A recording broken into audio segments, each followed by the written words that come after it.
On the crucifixion and resurrection of Jesus ద్వారా మీరందరూ దేవునికి దగ్గరగా రావాలని మనస్ఫూర్తిగా ఆశిస్తున్నాము. దేవుని కార్యాలు మీ జీవితంలో బలంగా జరుగునుగాక. హడ్సన్ టేలర్ అనే దేవుని సేవకుడు చైనా దేశంలో చాలా అద్భుతమైన పరిచర్య చేశారు. వాస్తవానికి ఆయన ఒక యవ్వన కాలంలో ఉన్నప్పుడు తల్లిదండ్రులు అతని గురించి బాగా విచారించేవారు. చిన్నప్పుడు స్కూల్కి వెళ్ళడానికి కూడా అవకాశం లేని బలహీనంగా హడ్సన్ టేలర్ ఉండేవాడు. తల్లిదండ్రులు హోమ్ స్కూలింగ్ చేయించారంటే టీచర్ని ఇంటికి తీసుకొచ్చి పాఠాలు చెప్పించారు. అలా చదువుకొని యవ్వన కాలంలోకి వచ్చిన తర్వాత చాలా బలహీనంగా ఉండే హడ్సన్ టేలర్ ఒక రోజున మిషనరీ సభలో దేవుని వాక్యాన్ని విని తన జీవితాన్ని సువార్త కోసం అంకితం చేశాడు. ప్రభు సువార్త ప్రకటించాలని. అందుకుగాను ఆ రోజుల్లో కమ్యూనిజం బాగా వెళ్ళునిగిపోయిన దేశం చైనా దేశం. చైనాలో అనేక మంది నాస్తికులు ఉండేవారు. దేవుణ్ణి ఆ తర్వాత ఆయన ఉనికిని వ్యతిరేకించేవారు చాలామంది ఉండేవారు. ఆ సందర్భంలో హడ్సన్ టేలర్ చైనా దేశానికి వెళ్ళి దేవుని సువార్త ప్రకటించాలని నిర్ణయించుకున్నాడు. అది చాలా కష్టతరమైన పని అని అతనికి తెలుసు. అతని దగ్గర పెద్ద బృందం కూడా ఎవరు లేరు.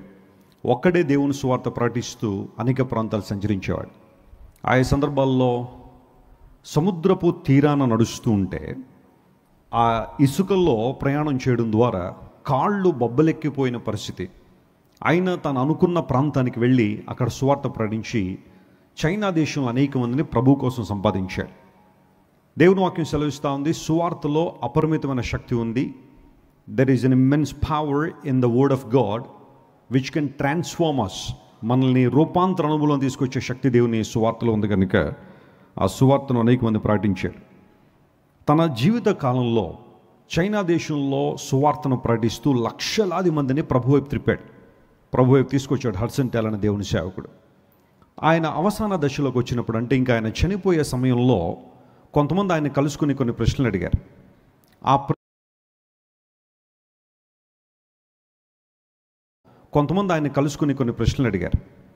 ఆ ప్రశ్నల్లో ప్రశ్న ఏంటంటే, హడ్సన్ టేలర్ గారు, దేవుని సువార్త అంటే అంత చిన్న విషయం కాదు. పైగా చైనా లాంటి దేశంలో మీరు అద్భుతంగా సువార్త ప్రకటించారు. మిమ్మల్ని మోటివేట్ చేసిన అంశం ఏంటి?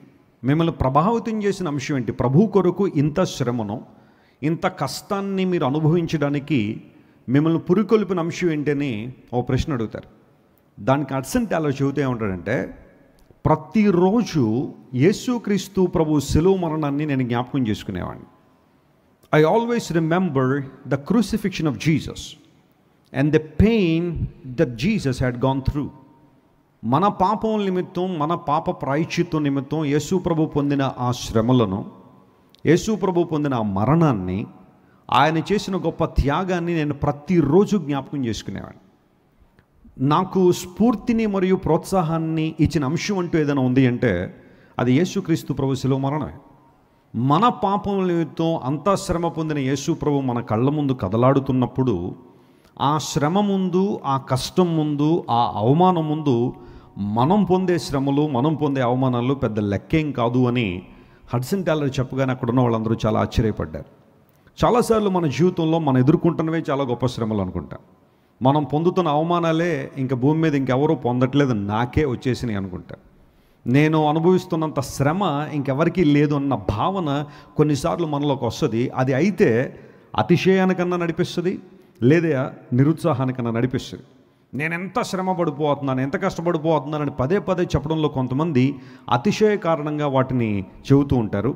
కొంతమంది ఇంకా చాలులే, నేను చేయాల్సిందంతా చేసేసానులే, ఇంకా చేయాల్సింది ఏమీ లేదులే అన్నట్టుగా నిరుత్సాహంతో వెనకకు వెళ్ళిపోవాలనుకునేవారు కూడా కొన్నిసార్లు తాము చేసిన గొప్ప విషయాలను పదే పదే చెబుతూ ఉంటారు.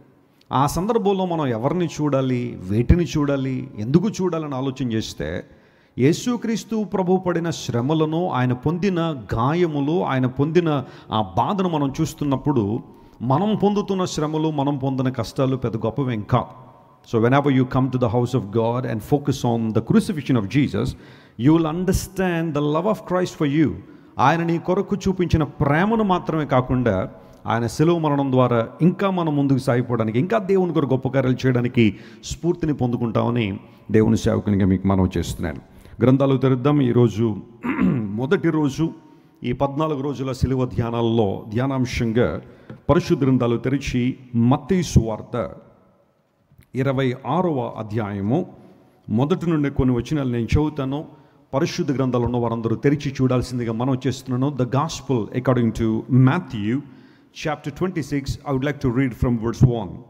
యేసు ఈ మాటలన్నీ చెప్పి చాలించిన తరువాత జరిగినదేమనగా, ఆయన తన శిష్యులను చూచి 2 దినములైన పిమ్మట పస్కా పండుగ వచ్చుననియు, అప్పుడు మనుష్య కుమారుడు సిలువ వేయబడుటకై అప్పగించబడుననియు మీకు తెలియను అని చెప్పాను. ఆ సమయమున ప్రధాన యాజకులను ప్రజల పెద్దలను కయప అను ప్రధాన యాజకుని మందిరములోనికి కూడి వచ్చి యేసును మాయోపాయము చేత పట్టుకొని చంపవలెనని ఏకమై ఆలోచన చేసిరి. 5వ వచనం, అయితే ప్రజలలో అల్లరి కలుగకుండునట్లు పండుగలో వద్దని చెప్పుకొనిరి. దేవుడి పరిశుద్ధ వాక్య భాగాన్ని మన వినికిడిలో దీవించును గాక. యేసు ప్రభువారు శిలువ మరణానికి ముందు శిష్యులతో మాట్లాడుతున్న మాటలివి. పస్కా పండుగ రాబోతుంది, ఆ పస్కా పండుగ సమీపిస్తుంది, ఆ సమయంలో నేను శిలువ మీద మరణించబోతున్నాను అని యేసుప్రభువారు చెప్పారు. మీరు మత్తయి సువార్త, మార్కు సువార్త, లూకా సువార్త క్షుణ్ణంగా పరిశీలన చేస్తే అనేక సందర్భాల్లో యేసుప్రభు తన మరణాన్ని గురించి ముందే చెప్పారు. Jesus foretold about his death in so many occasions. అనేక సందర్భాల్లో ఆయన అద్భుతాలు చేశారు, ఆశ్చర్యకారాలు జరిగించారు, అనేక మందిని స్వస్థ. ఆయన ఎందుకు ఈ లోకానికి వచ్చారనే విషయం అద్భుతాలు చేశారు, ఆశ్చర్యకారాలు జరిగించారు, అనేక మందిని స్వస్థపరిచారు. వీటన్నిటితో పాటుగా ఆయన ఎందుకు ఈ లోకానికి వచ్చారనే విషయాన్ని కూడా చాలా క్లియర్గా చెప్పేశారు. మనుష్య కుమారుడు పాపుల చేతికి అప్పగించబడతారు, వారు ఆయన సిలువ వేసి చంపుతారు, 3వ రోజున మరలా తిరిగి లేస్తాడు. ఈ విషయాన్ని ఆయా సందర్భాల్లో చాలా స్పష్టంగా యేసు ప్రభు చెబుతూనే ఉన్నారు. అయితే 26వ అధ్యాయం దగ్గరికి వచ్చేసరికి మత్తయి సువార్తలో చాలా ప్రాముఖ్యమైన అంశాలు రాయబడ్డాయి. మత్తయి అనే దైవజనుడు యేసు ప్రభు శిష్యుడు కదా, మనకు తెలుసు కదా. ఆయన యేసు ప్రభువును వెంబడించిన దగ్గర నుండి యేసు ప్రభు జీవిత చరిత్రను చాలా చక్కగా రాసుకుంటూ వచ్చారు. అయితే చివరి దశలో ప్రభు చెప్పిన మాట ఏంటంటే, పస్కా పండుగ సమయంలో ఆయన మరణిస్తారని, పాత నిబంధనలో పస్కా గొర్రెపిల్ల చనిపోవడం ద్వారా లేదా వధించబడడం ద్వారా ఐగుప్తీయులకు ఏ విధంగా విజయం వచ్చిందో, యేసు ప్రభు మరణం ద్వారా మనందరికీ పాపము నుండి జయము, నిత్యరాజ్యంలో వారసత్వం లభిస్తుందని ఆయా సందర్భాల్లో మనం చూస్తున్నాం. అయితే గమనించండి ప్రియులారా, ఈరోజు అవకాశం ఉంటే నేను చెప్పాలనుకున్న అంశం, లేదంటే రేపు కూడా దీన్ని కంటిన్యూ చేస్తాను. సిలువ సమయంలో ప్రస్తావించబడిన 3 మందిరాల గురించి నేను మాట్లాడాలని పరిశుద్ధాత్మ ద్వారా ప్రేరేపించబడుతున్నాను. I would like to talk about 3 halls or 3 palaces or 3 temples during the crucifixion of Jesus. యేసుక్రీస్తు ప్రభువుకి మరణ సమయంలో, అంటే ఒక వారం వ్యవధిలో అనుకోండి, ఒక వారం వ్యవధిలో ప్రస్తావించబడిన 3 మందిరాల గురించి నేను ఈరోజు రేపు కూడా మాట్లాడతాను. ఎందుకంటే నేను చెప్పాలనుకున్న అంశం ఒక రోజుతో అయ్యేది కాదు. 3 మందిరాల గురించి నేను మాట్లాడాలని కోరుతున్నాను. మొదటి మందిరము ఆల్రెడీ ఇక్కడ మనం చూసాం, ప్రధాన యాజకుని మందిరము అనే మాట అక్కడ మీరు చూశారు కదా. ఒకసారి ఆ మాట పరిశీలించేద్దాం. చూడండి 3వ వచనంలో, ఆ సమయమున ప్రధాన యాజకులను ప్రజల పెద్దలను కయప అను ప్రధాన యాజకుని మందిరములోనికి కూడి వచ్చి. సిలువ సమయంలో 3 మందిరాలు అనే టైటిల్ మనం పెడితే మొదటి మందిరం ఇక్కడ ప్రస్తావించబడింది ప్రధాన యాజకుని మందిరము. అక్కడ ఉపయోగించబడిన గ్రీకు పదం ఓలే అనే పదం వాడారు. మందిరము అన్న చోట ఓలే అనే పదం. ఓలే అనే పదానికి ఇంగ్లీష్లో కొన్ని అర్థాలు ఏంటంటే, ఒకటి హాల్ అని, అంటే ఒక పెద్ద హాల్, మనం ఏదైతే ఇంట్లో ఒక హాల్ ఉంటుందో ఆ హాల్ అని. రెండవది ఒక కోర్ట్ అని, ఒక న్యాయ సభ అని. ఆ తర్వాత ఒక ప్యాలెస్ అని, ఒక అంతఃపురం అని. 3 అర్థాలు ఓలే అనే పదం గ్రీకులో వాడేవారు. అదే పదాన్ని ఇక్కడ వాడారు. ప్రధాన యాజకుని మందిరములోనికి అనే మాట అక్కడ ప్రస్తావించబడింది. ఆ సమయంలో కయప మరియు అతని మామయ్యన అన్న, అతనితో పాటున కొంతమంది ఆ మందిరములోనికి వచ్చి యేసుక్రీస్తు ప్రభుని మాయోపాయము చేత పట్టుకొని, ట్రిక్కరీ విధానంలో యేసుప్రభుని పట్టేసుకుని ఆయన్ను చంపవలనని ఆలోచన చేసిరి అని ఆ మాట అక్కడ మనం చూసాం. ఈ మందిరానికి నేను ఒక పేరు పెట్టాలనుకుంటున్నాను. అదేనంటే ఆలోచన మందిరము. చెప్పండి, ఏ మందిరం ఇది? ఆలోచించిన మందిరం. అయితే ఈ ఆలోచన సరైంది కాదు. ఆలోచన అనే విభాగం మంచిదే కానీ, ఆ మాట మంచిదే కానీ, ఇక్కడ చేసిన ఆలోచన అయితే సరిగా లేదు. దాని వివరాలు ఏంటి, దాని సంగతులు ఏంటో ఈరోజు మనం ధ్యానం చేయబోతున్నాం. చాలా జాగ్రత్త వినండి. యేసు ప్రభు ఈ మాటలు చెప్పగానే ఆ కాలంలో ప్రధాన యాజకుడైన కయప, అందరూ ఆయన పేరేంటి చెప్పండి? కయప అనబడే వ్యక్తి ప్రధాన యాజకుడిగా ఉన్నాడు. బైబిల్ గ్రంథం చరిత్రకు ఆధారమైందని చాలాసార్లు మీకు చెబుతున్నాను. ఎందుకంటే చరిత్ర ఒప్పుకోని సంగతులు బైబిల్లో ఏమీ లేవు. ఈ మధ్య కాలంలో అంటే 1990వ సంవత్సరంలో యెరూషలేముకి దక్షిణాన 12 బాక్సులను త్రవ్వకాల్లో కనుగొన్నారు. ఆ 12 బాక్సుల్లో 2 బాక్సులు వాటి పేర్లు, వాటి మీద చెక్కబడిన పేర్లు కానీ ప్రస్తావించిన పేరు బైబిల్లో చూశారు. అదేనంటే కైఫాస్ ఆస్సరీ అని ఒక పదాన్ని వారు చూశారు. మీరు బాక్స్ మీరు చూస్తున్నారు. ఈరోజు ఇజ్రాయెల్ దేశంలో ఓ చక్కని ప్రాంతంలో ప్రిజర్వ్ చేయబడిన బాక్స్. దానిలో కొన్ని బోన్స్ దొరికాయి, ఎముకలు దొరికాయి. ఆ ఎముకలు ఎవరివి అని రీసెర్చ్ చేస్తే ఫైనల్గా తెలిసింది కయప అనే ప్రధాన యాజకుడు ఇశ్రాయేలు దేశంలో యెరూషలేము ప్రాంతంలో అతడు ప్రధాన యాజకుని బాధ్యతలుగా ఆయన చేసేవాడు. అయితే ఆయన యేసు ప్రభు చనిపోయిన తర్వాత కొన్ని సంవత్సరాలకి ఆత్మహత్య చేసుకుని చనిపోతాడు. కయప సూసైడ్ చేసుకుంటాడు. పిలాతు కూడా సూసైడ్ చేసుకుంటాడు. కయపస్ కూడా సూసైడ్ చేసుకుని చనిపోతాడు. అతడు చనిపోయిన తర్వాత అతని ఎముకలు తీసి బాక్స్లో పెట్టారు. 2 బాక్సుల్లో ఉంచి వాటిని ఎప్పటివరకు కూడా ప్రిజర్వ్ చేశారు. నేను అనుకుంటాను కొన్నిసార్లు దేవుడు ఎందుకు అలాంటి వాటిని అనుమతిస్తాడు అంటే, బైబిల్లో ప్రస్తావించిన కయప ఒక పురాణ పురుషుడైతే కాదు, కల్పిత పాత్ర అయితే కాదు, అతడు చరిత్రలో కనబడతాడు అని ఇలాంటి ఆధారాలు చాలా మనకు కనబడుతున్నాయి. జాగ్రత్త వినండి ప్రియులారా. ఇశ్రాయేల్ దేశంలో ఒక మందిరం, ఒక టెంపుల్, దానికి ప్రధాన యాజకులుగా కొంతమంది నియమించబడేవారు. ప్రధాన యాజకుడు అనే ఆ పదం మొట్టమొదటిగా అహరోను జీవితం నుంచి మనం వింటాం కదా బైబిల్ గ్రంథంలో. అహరోను వంశస్థులు ప్రాముఖ్యంగా వారందరూ కూడా ప్రధాన యాజకులుగా తమ బాధ్యతలు నిర్వహించుకుంటూ వచ్చారు. టేబర్నేకల్ ఉన్నంతకాలం ప్రధాన యాజకత్వం కొనసాగింది. ఆ తర్వాత సొలొమోను మందిరం కట్టిన తర్వాత కూడా ప్రధాన యాజకులుగా కొంతమంది ఉన్నారు. ఆ తర్వాత దేవాలయము నాశనం చేయబడిన తర్వాత జెరుబ్బాబెలు మరియు యెహోషువ లాంటి దైవజనులు మరలా వచ్చి మందిరాన్ని నిలబెట్టారు. దాన్ని 2వ మందిరం అని లేదా సెకండ్ టెంపుల్ అంటారు. అప్పుడు మరలా ప్రధాన యాజకుని బాధ్యతలు పునరుద్ధరించబడ్డాయి. ఆ తర్వాత పడుతూ లేస్తూ ఏదో విధంగా ఈ బాధ్యతలు నిర్వహిస్తున్న సమయంలో AD 70లో టైటస్ అనే రాజు యెరూషలేముకి వచ్చిన తర్వాత మరలా దేవాలయాన్ని అంతా ధ్వంసం చేసేసిన తర్వాత అప్పుడు ప్రధాన యాజకుల యొక్క పవర్ మెల్లమెల్లగా తగ్గిపోవడం ప్రారంభించింది. యేసు ప్రభు వారు జీవించిన కాలంలో 2 ప్రధాన యాజకులు చాలా ప్రాముఖ్యంగా పేర్లు వారి పేర్లు బైబిల్లో ఎక్కువగా వినబడ్డాయి. అందులో ఒక ఆయన పేరు అన్న, మరొక ఆయన పేరు కయప. ఈ కయప అనే వ్యక్తి అన్నాకి అల్లుడనమాట, అంటే సన్ ఇన్ లా. అతడు ప్రధాన యాజకుని బాధ్యతలు నిర్వహించారు. జాగ్రత్త వినండి. నేను ఒక చిన్న హిస్టారికల్ బ్యాక్గ్రౌండ్ ఇచ్చిన తర్వాత ఈ సంఘటన ముందు తీసుకెళ్తాను. అన్న ఆ ప్రక్కనున్న సిరియా దేశానికి రాజుగా లేదా చక్రవర్తిగా ఉన్న కురేనియస్ అనబడే వ్యక్తి ద్వారా అన్న ప్రధాన యాజకుడిగా నియమించబడ్డాడు.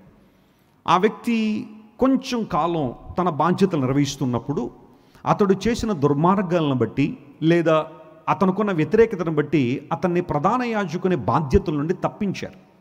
యూజువల్గా ప్రధాన యాజకుని బాధ్యతలు ఎప్పుడు నిలుపు చేయబడతాయంటే అతడు చనిపోయిన తర్వాత నిలుపు చేయబడాలి. చనిపోయిన తర్వాత అతడు ప్రధాన యాజకుడిగా ఉండలేడు. అంతకుముందు ప్రధాన యాజకుడిగా తీసేశారు అంటే అతని జీవితం ఎంత దౌర్భాగ్యంగా, ఎంత భయంకరంగా ఉందో మనం ఆలోచించాలి. దాదాపుగా యేసుక్రీస్తు ప్రభు ఈ లోకంలో జీవించిన కాలంలో AD 15లో అన్నాన్ని తప్పించారు.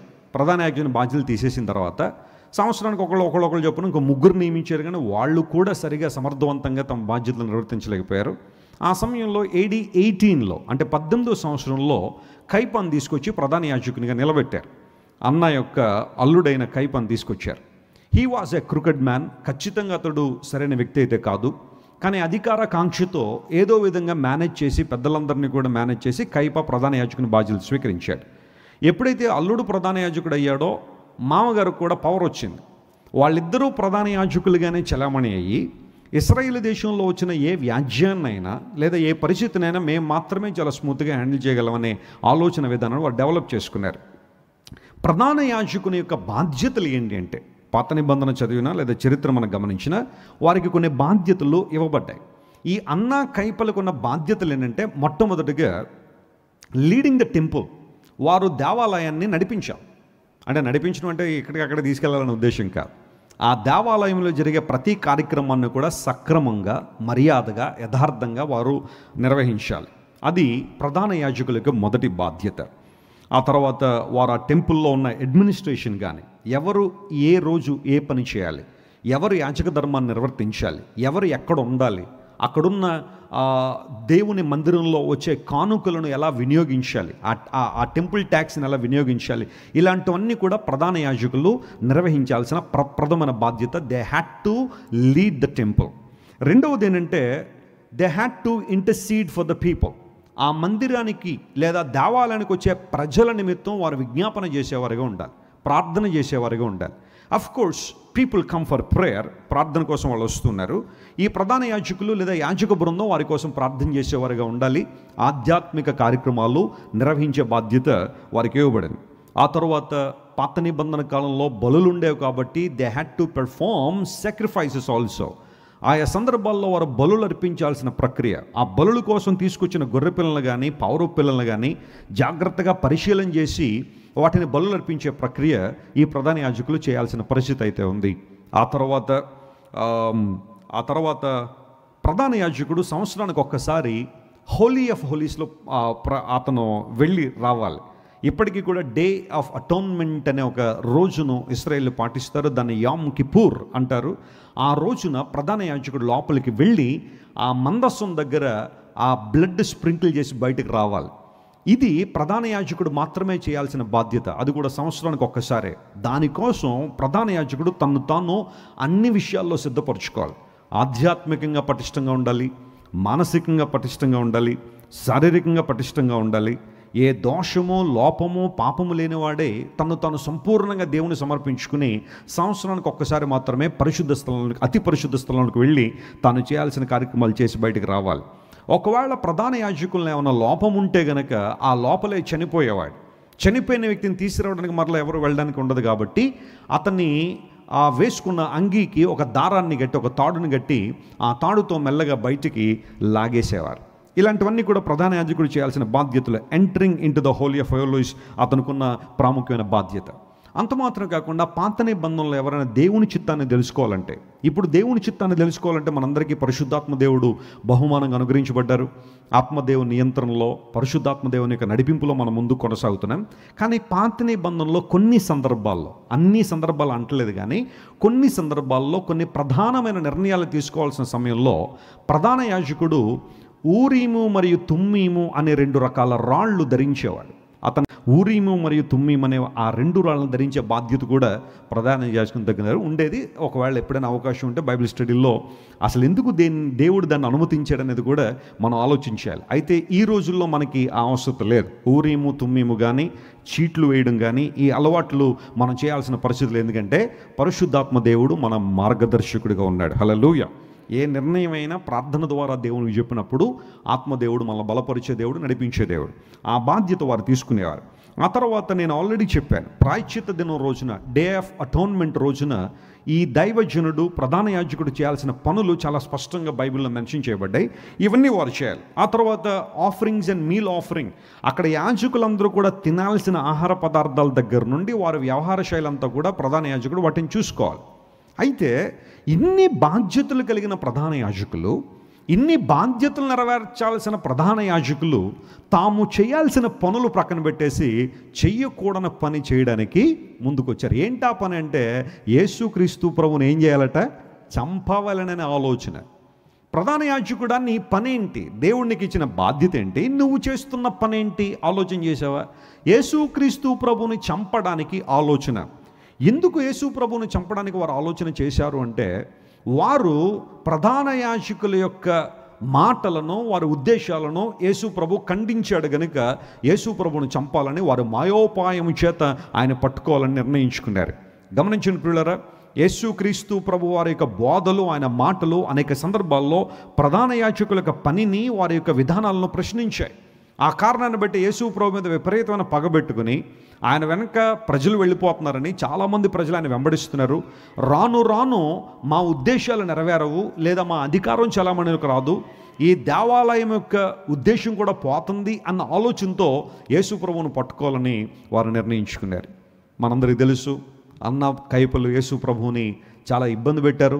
గెత్సెమనే తోటలో ఆయన పట్టుకున్న దగ్గర నుంచి పిలాతు దగ్గర తిప్పారు, హేరోదు దగ్గర తిప్పారు. ఆఖరికి ఎలాగొకలా ప్రజలను రెచ్చగొట్టి యేసుక్రీస్తు ప్రభువును సిలువ వేయాలి, క్రూసిఫై హిమ్ అని ప్రజల చేత చెప్పించి పిలాతు నోరు కూడా మోయిపించి ఎట్టకేలకు యేసు ప్రభువుని సిలువ వేయడానికి వారు ఇష్టపడ్డారు. యేసు ప్రభువుని సిలువ వేశారు. ఆయన 3 రోజులు తిరిగి లేచారు. ఈ విషయాలన్నీ కూడా కైప గమనిస్తూనే ఉన్నాడు. అయితే యేసు ప్రభు చనిపోయిన 2 సంవత్సరాల తర్వాత పిలాతును మరియు కైపను ఆ ప్రక్కనే ఉన్న మరలా సిరియా రాజు ఒక ఆయన వారిద్దరిని డిపోజ్ చేసేస్తాడు, వారి బాధ్యతలను తొలగించేస్తాడు. అదొక అవమానం. జీవితాంతం ఉండాల్సిన కైప, జీవితాంతం టెంపుల్లో సేవ చేయాల్సిన కైప మధ్యలోనే అతని బాధ్యతలు ప్రక్క తీసేశారు. రెండవది, యేసు క్రీస్తు ప్రభు మరణానికి బాధ్యత వహించిన వ్యక్తుల్లో నేను కూడా ఒక్కడన్న గిల్ట్ అతనిలోకి ఎప్పుడైతే వచ్చేసిందో నిద్రపోయేవాడు కాదట. ఆలోచన విధానం మారిపోయింది. ఆ సందర్భంలో ఒక రోజున ఒక కఠినమైన నిర్ణయం తీసేసుకున్నాడు. అదేంటంటే, ఒక ప్రక్కన ప్రజల్లో అవమానం, రెండో ప్రక్కన యేసు ప్రభువుని చంపాను అన్న ఒక భావన ఏమన్నా అతనిలో బాగా ఎక్కువ పనిచేసి ఉండొచ్చు. ఒక రోజున కైప ఆత్మహత్య చేసుకుని చనిపోతారు, సూసైడ్ చేసుకుని. నేను ఆల్రెడీ చెప్పినట్టుగా పిలాతు యేసుక్రీస్తు ప్రభు తీర్పు తీర్చిన పిలాతు సూసైడ్ చేసుకుని చచ్చిపోయాడు. యేసుక్రీస్తు ప్రభుని ఇబ్బంది పెట్టిన కైప కూడా తర్వాత కాలంలో సూసైడ్ చేసుకుని చనిపోయాడు. ఇది చరిత్ర చెబుతున్న సంఘటన. ఈ సందర్భంలో ఈ అన్న మరియు కైపలిద్దరూ కూడా ప్రధాన యాజకత్వాన్ని సక్రంగా నెలలో బాగా ఎక్కువ పనిచేసి ఉండొచ్చు. ఒక రోజున కైప ఆత్మహత్య చేసుకుని చనిపోతారు, సూసైడ్ చేసుకుని. నేను ఆల్రెడీ చెప్పినట్టుగా పిలాతు యేసుక్రీస్తు ప్రభు తీర్పు తీర్చిన పిలాతు సూసైడ్ చేసుకుని చచ్చిపోయాడు. యేసుక్రీస్తు ప్రభుని ఇబ్బంది పెట్టిన కైప కూడా తర్వాత కాలంలో సూసైడ్ చేసుకుని చనిపోయాడు. ఇది చరిత్ర చెబుతున్న సంఘటన. ఈ సందర్భంలో ఈ అన్న మరియు కైపలిద్దరూ కూడా ప్రధాన యాజకత్వాన్ని సక్రంగా నెరవేర్చాల్సింది పోయి, నిత్య ప్రధాన యాజకుడిగా ఈ లోకానికి వచ్చిన యేసు ప్రభు దైవత్వాన్ని అర్థం చేసుకోవాల్సింది పోయి, మనం ఏ మెస్సియా కోసం అయితే కనిపెడుతున్నామో, ప్రధాన యాజకుని ధర్మాలు కానీ మందిర సేవలు కానీ ఏ మెస్సియా కొరకైతే ఫోర్ షాడోగా ఉన్నాయో, అంటే నీడగా ఉన్నాయో, ఛాయగా ఉన్నాయో, వాటిని నెరవేర్చడానికి లోకానికి వచ్చిన ప్రభు ఈయనే అని గుర్తించాల్సింది పోయి యేసుక్రీస్తు ప్రభుని తప్పుగా అర్థం చేసుకుని ఆయన మరణానికి కారకులయ్యారు అన్న మరియు కైపలు. వారు చేయాల్సిన పనులు ప్రక్కన పెట్టేసి దేవుణ్ణి గుర్తించక వారు విపరీతమైన ఇబ్బందుల్లోకి నెట్టివేయబడ్డారని లేఖనాలు చాలా స్పష్టంగా తెలియజేస్తున్నాయి. ఈ సందర్భంలో వారు యేసుక్రీస్తు ప్రభుని మాయోపాయము చేత పట్టుకుని ఆయన చంపవలనని ఆలోచన చేశారు. అంటే కైప మందిరంలో ప్రధాన యాజకుని ధర్మాలు మందిర సేవ ఎలా జరగాలన్న ఆలోచనకు బదులుగా ఎవరిని చంపాలన్న ఆలోచన జరిగింది? యేసయ్యను చంపాలన్న ఆలోచన జరిగింది. ఈ మొదటి మందిరం మనకు నేర్పించే పాఠం ఏంటి అంటే, ఈ సిలువ సమయంలో 3 మందిరాల గురించి మనం మాట్లాడుకుంటున్నాం. అందులో ఈ మొదటి మందిరం, ప్రధాన యాజకుని మందిరం మనకు నేర్పించే పాఠం ఏంటంటే, మనిషి యొక్క ఆలోచన విధానం ఎలా ఉండాలి. వారు చేయకూడని ఆలోచన చేయడం ద్వారా ఇబ్బందులు పాలయ్యారు, నష్టపోయారు. మనిషి యొక్క ఆలోచన విధానం సరైనదైతే, మనుషుని యొక్క ఆలోచన సరైపోతే జీవితం కూడా సరైపోద్ది. స్తోత్రం చెప్పండి, హల్లెలూయా. ఆలోచన బాగోకపోతే, ఆలోచనలే గాడి తెప్పేస్తే, ఆలోచనలే దారి తెప్పేస్తే జీవితం కూడా ఏమైపోతూ ఉంటుంది? దారి తెప్పేస్తుంటుంది. నేను అంటూ ఉంటాను ఆ సందర్భాల్లో, మన జీవితాన్ని ఒక టీవీగా ఊహించుకుంటే మన ఆలోచనలు రిమోట్ కంట్రోల్ అనమాట. మన చేతిలో ఉండే రిమోట్ కంట్రోల్. ఇప్పుడు టీవీ ఎంత పెద్దదైనా, ఎంత ఖరీదైందైనా, ఎన్ని రకాలైన వంకర టెంకర్లు ఉన్నాయి. ఈ రోజుల్లో కర్వ్ టీవీలు అంటే కొంచెం బాగా ఫ్యాషను. ఆ మూలని ఈ మూల దాకా ఇలా తిరిగి ఉంటుంది టీవీ. దాన్ని కొనుక్కోవాలని చాలామంది ప్రయాసపడుతూ ఉంటారు. ఎంత ఖరీదైన టీవీ అయినా, ఎంత కాస్ట్లీ అండ్ ఎక్స్పెన్సివ్ టీవీ అయినా, దానిలో ఏ ఛానల్ రావాలనేది రిమోట్ ద్వారా కంట్రోల్ చేయబడుతుంది కదా. మన ఆలోచనలు కూడా రిమోట్ లాంటివే. మన జీవితాల్లో ఆలోచనలు కంట్రోల్లో ఉంటే అన్ని విషయాల్లో కూడా మనం సరిగా ఉంటాము. ఈ మొదటి మందిరం మనం నేర్పించే పాఠం ఏంటంటే, మన ఆలోచనలు ఎలా ఉండాలి, మన థింకింగ్ ఎలా ఉండాలి. చాలాసార్లు జీవితంలో ఇబ్బందులు, కష్టాలు, ప్రతికూలతలు రావడానికి కారణం మనిషి యొక్క ఆలోచన విధానం సరిగా లేకపోవడమే. యేసుప్రభు వారు కూడా ఈ లోకంలోకి వచ్చినప్పుడు మనిషి హృదయంలో నుండి వచ్చే మనిషిని పాడు చేస్తున్నాయి. అపవిత్రపరుస్తున్నాయి అని ఒక 13 రకాలైన విషయాలు ప్రభు ప్రస్తావిస్తూ, మీరు ఇంటికి వెళ్ళిన తర్వాత మార్కు సువార్త 7వ అధ్యాయం 21 నుంచి చదివితే మొట్టమొదటి మాటలో ప్రభు మాట్లాడింది ఏంటో తెలుసా? దురాలోచనలు అనే మాట వాడాడు. చెప్పండి, ఏ ఆలోచనలు ఉన్నాయంటే మనిషిలో? దురాలోచనలు. దాని ఇంగ్లీష్లో ఈవిల్ థాట్స్ అనే మాట వాడారు. చెడ్డ తలంపులు, కీడు కలుగు చేసే తలంపులు, దేవునికి వ్యతిరేకమైన ఆలోచనలు, దేవుని చిత్తానికి వ్యతిరేకమైన ఆలోచనలు చేయడం ద్వారా ఆ తర్వాత మిగతా పాపాలన్నీ కూడా మనిషి జీవితంలో ఒక్కొక్కటి కనెక్ట్ అవుతూ ఉంటాయి. ఆలోచన విధానం సరి అయిపోతే మనిషి జీవితం ఏమైపోద్ది? సరి అయిపోద్ది. ఈ రోజుల్లో చాలామంది వ్యర్థమైన ఆలోచనల ద్వారా సఫర్ అవుతున్నారని మనం ఈజీగా చాలామందిని చూస్తూ ఉంటే ఆలోచన చేయొచ్చు, పరిశీలన చేయొచ్చు. యేసుక్రీస్తు ప్రభువారి విషయంలో ఇలాంటి ఆలోచనలు జరుగుతాయని పాత నిబంధనలో ప్రవచనాలు కూడా ఉన్నాయి. మీకు రెండు రెఫరెన్స్లు చూపిస్తాను మీకు. యేసు ప్రభు జన్మ గురించి ఏమున్నాయి చెప్పండి? ప్రవచనాలు ఉన్నాయి కదా. ఆయన కన్య గర్భాన పుడతాడని, ఆయనకి ఇమ్మానుయేల్ అని పేరు పెడతారని ప్రవచనం ఉందా లేదా? ఆయన బెత్లెహేములో పుడతారని ప్రవచనం ఉందా లేదా? ఆయన పుట్టిన తర్వాత రాజులు వస్తారని ప్రవచనం ఉందా లేదా? ఆయన పుట్టిన తర్వాత రామాలో అంగలార్పు వినబడుతుంది, రోదనధ్వని వినబడుతుందంటే యేసుప్రభు పుట్టినప్పుడు హేరోదు చిన్నపిల్లలను వధించేశాడు. ఆ సందర్భంలో దుఃఖం వచ్చింది. ఆ ప్రవచనం కూడా బైబిల్లో ఉంది. ఆయన ఐగుప్తుకు తీసుకుని పోతారని ప్రవచనం బైబిల్లో ఉంది. ఆయన బోధల గురించిన ప్రవచనం ఉంది, ఉపమానాల గురించిన ప్రవచనం ఉంది. ఆయన మరణాన్ని గురించి అయితే చాలా ప్రవచనాలు బైబిల్లో ఉన్నాయి. మనం ఈ 14 రోజుల్లో ఆయా సందర్భాల్లో వాటిని కూడా నేను ఒక్కొక్కటి మేము ముందు ఉంచుతాను. అయితే యేసుక్రీస్తు ప్రభు విషయంలో అక్కడున్న పెద్దలు లేదా ప్రధాన యాజకులు దురాలోచనలు చేస్తారు, దురాలోచన జరుగుతుంది అని పాత నిబంధనలో 2 చోట్ల ప్రవచనాలు ఉన్నాయి. ఆ రెఫరెన్స్ మీకు చూపించి నేను ఇంకా కొన్ని విషయాలు మీతో మాట్లాడతాను. 31వ కీర్తన 13వ వచనం మనం చదివితే దానిలో యేసుక్రీస్తు ప్రభుని గురించిన ఆయన గురించి కొంతమంది దురాలోచన చేస్తారు అనే ప్రవచనం స్పష్టంగా అక్కడ రాయబడింది. చూడండి, కీర్తన గ్రంథం 31వ కీర్తన 13వ వచనం. అనేకులు నా మీద దురాలోచనలు చేయుచున్నారు, నాకు ప్రాణహాని చేయుటకై యోచించుచున్నారు. వారు గుసగుసలాడుట నాకు వినబడుచున్నది, నలు దిశలను నాకు భీతి కలుగుచున్నది. చూడండి, బైబిల్ గ్రంథంలో మెస్సయానిక్ సాంగ్స్ కొన్ని ఉన్నాయి. యేసుక్రీస్తు ప్రభుని గురించిన ప్రవచనాలను తెలియజేసిన కీర్తనలు కూడా కొన్ని ఉన్నాయి. కీర్తనల్లో కేవలం ఆరాధన అంశాలు మాత్రమే కాదు, ప్రార్థన మాత్రమే కాదు, కీర్తనల్లో కూడా ప్రవచనాలు కూడా ఉన్నాయి. ఇప్పుడు మనం చదువుకునే వాక్య భాగంలో మనం జాగ్రత్తగా పరిశీలన చేస్తే అనేకులు నా మీద ఏం చేస్తున్నారు? దురాలోచనలు చేస్తారు, మంచి ఆలోచనలు చేయట్లేదు. యేసు ప్రభుని గురించిన మంచి ఆలోచన చేయాలంటే ఆయన ఆరాధించే విషయంలో చేయాలి, ఆయన గణపరిచే విషయంలో చేయాలి, ఆయన కొరకు ఎలా జీవించాలని ఆలోచన చేసి ఉంటే బాగుండేది.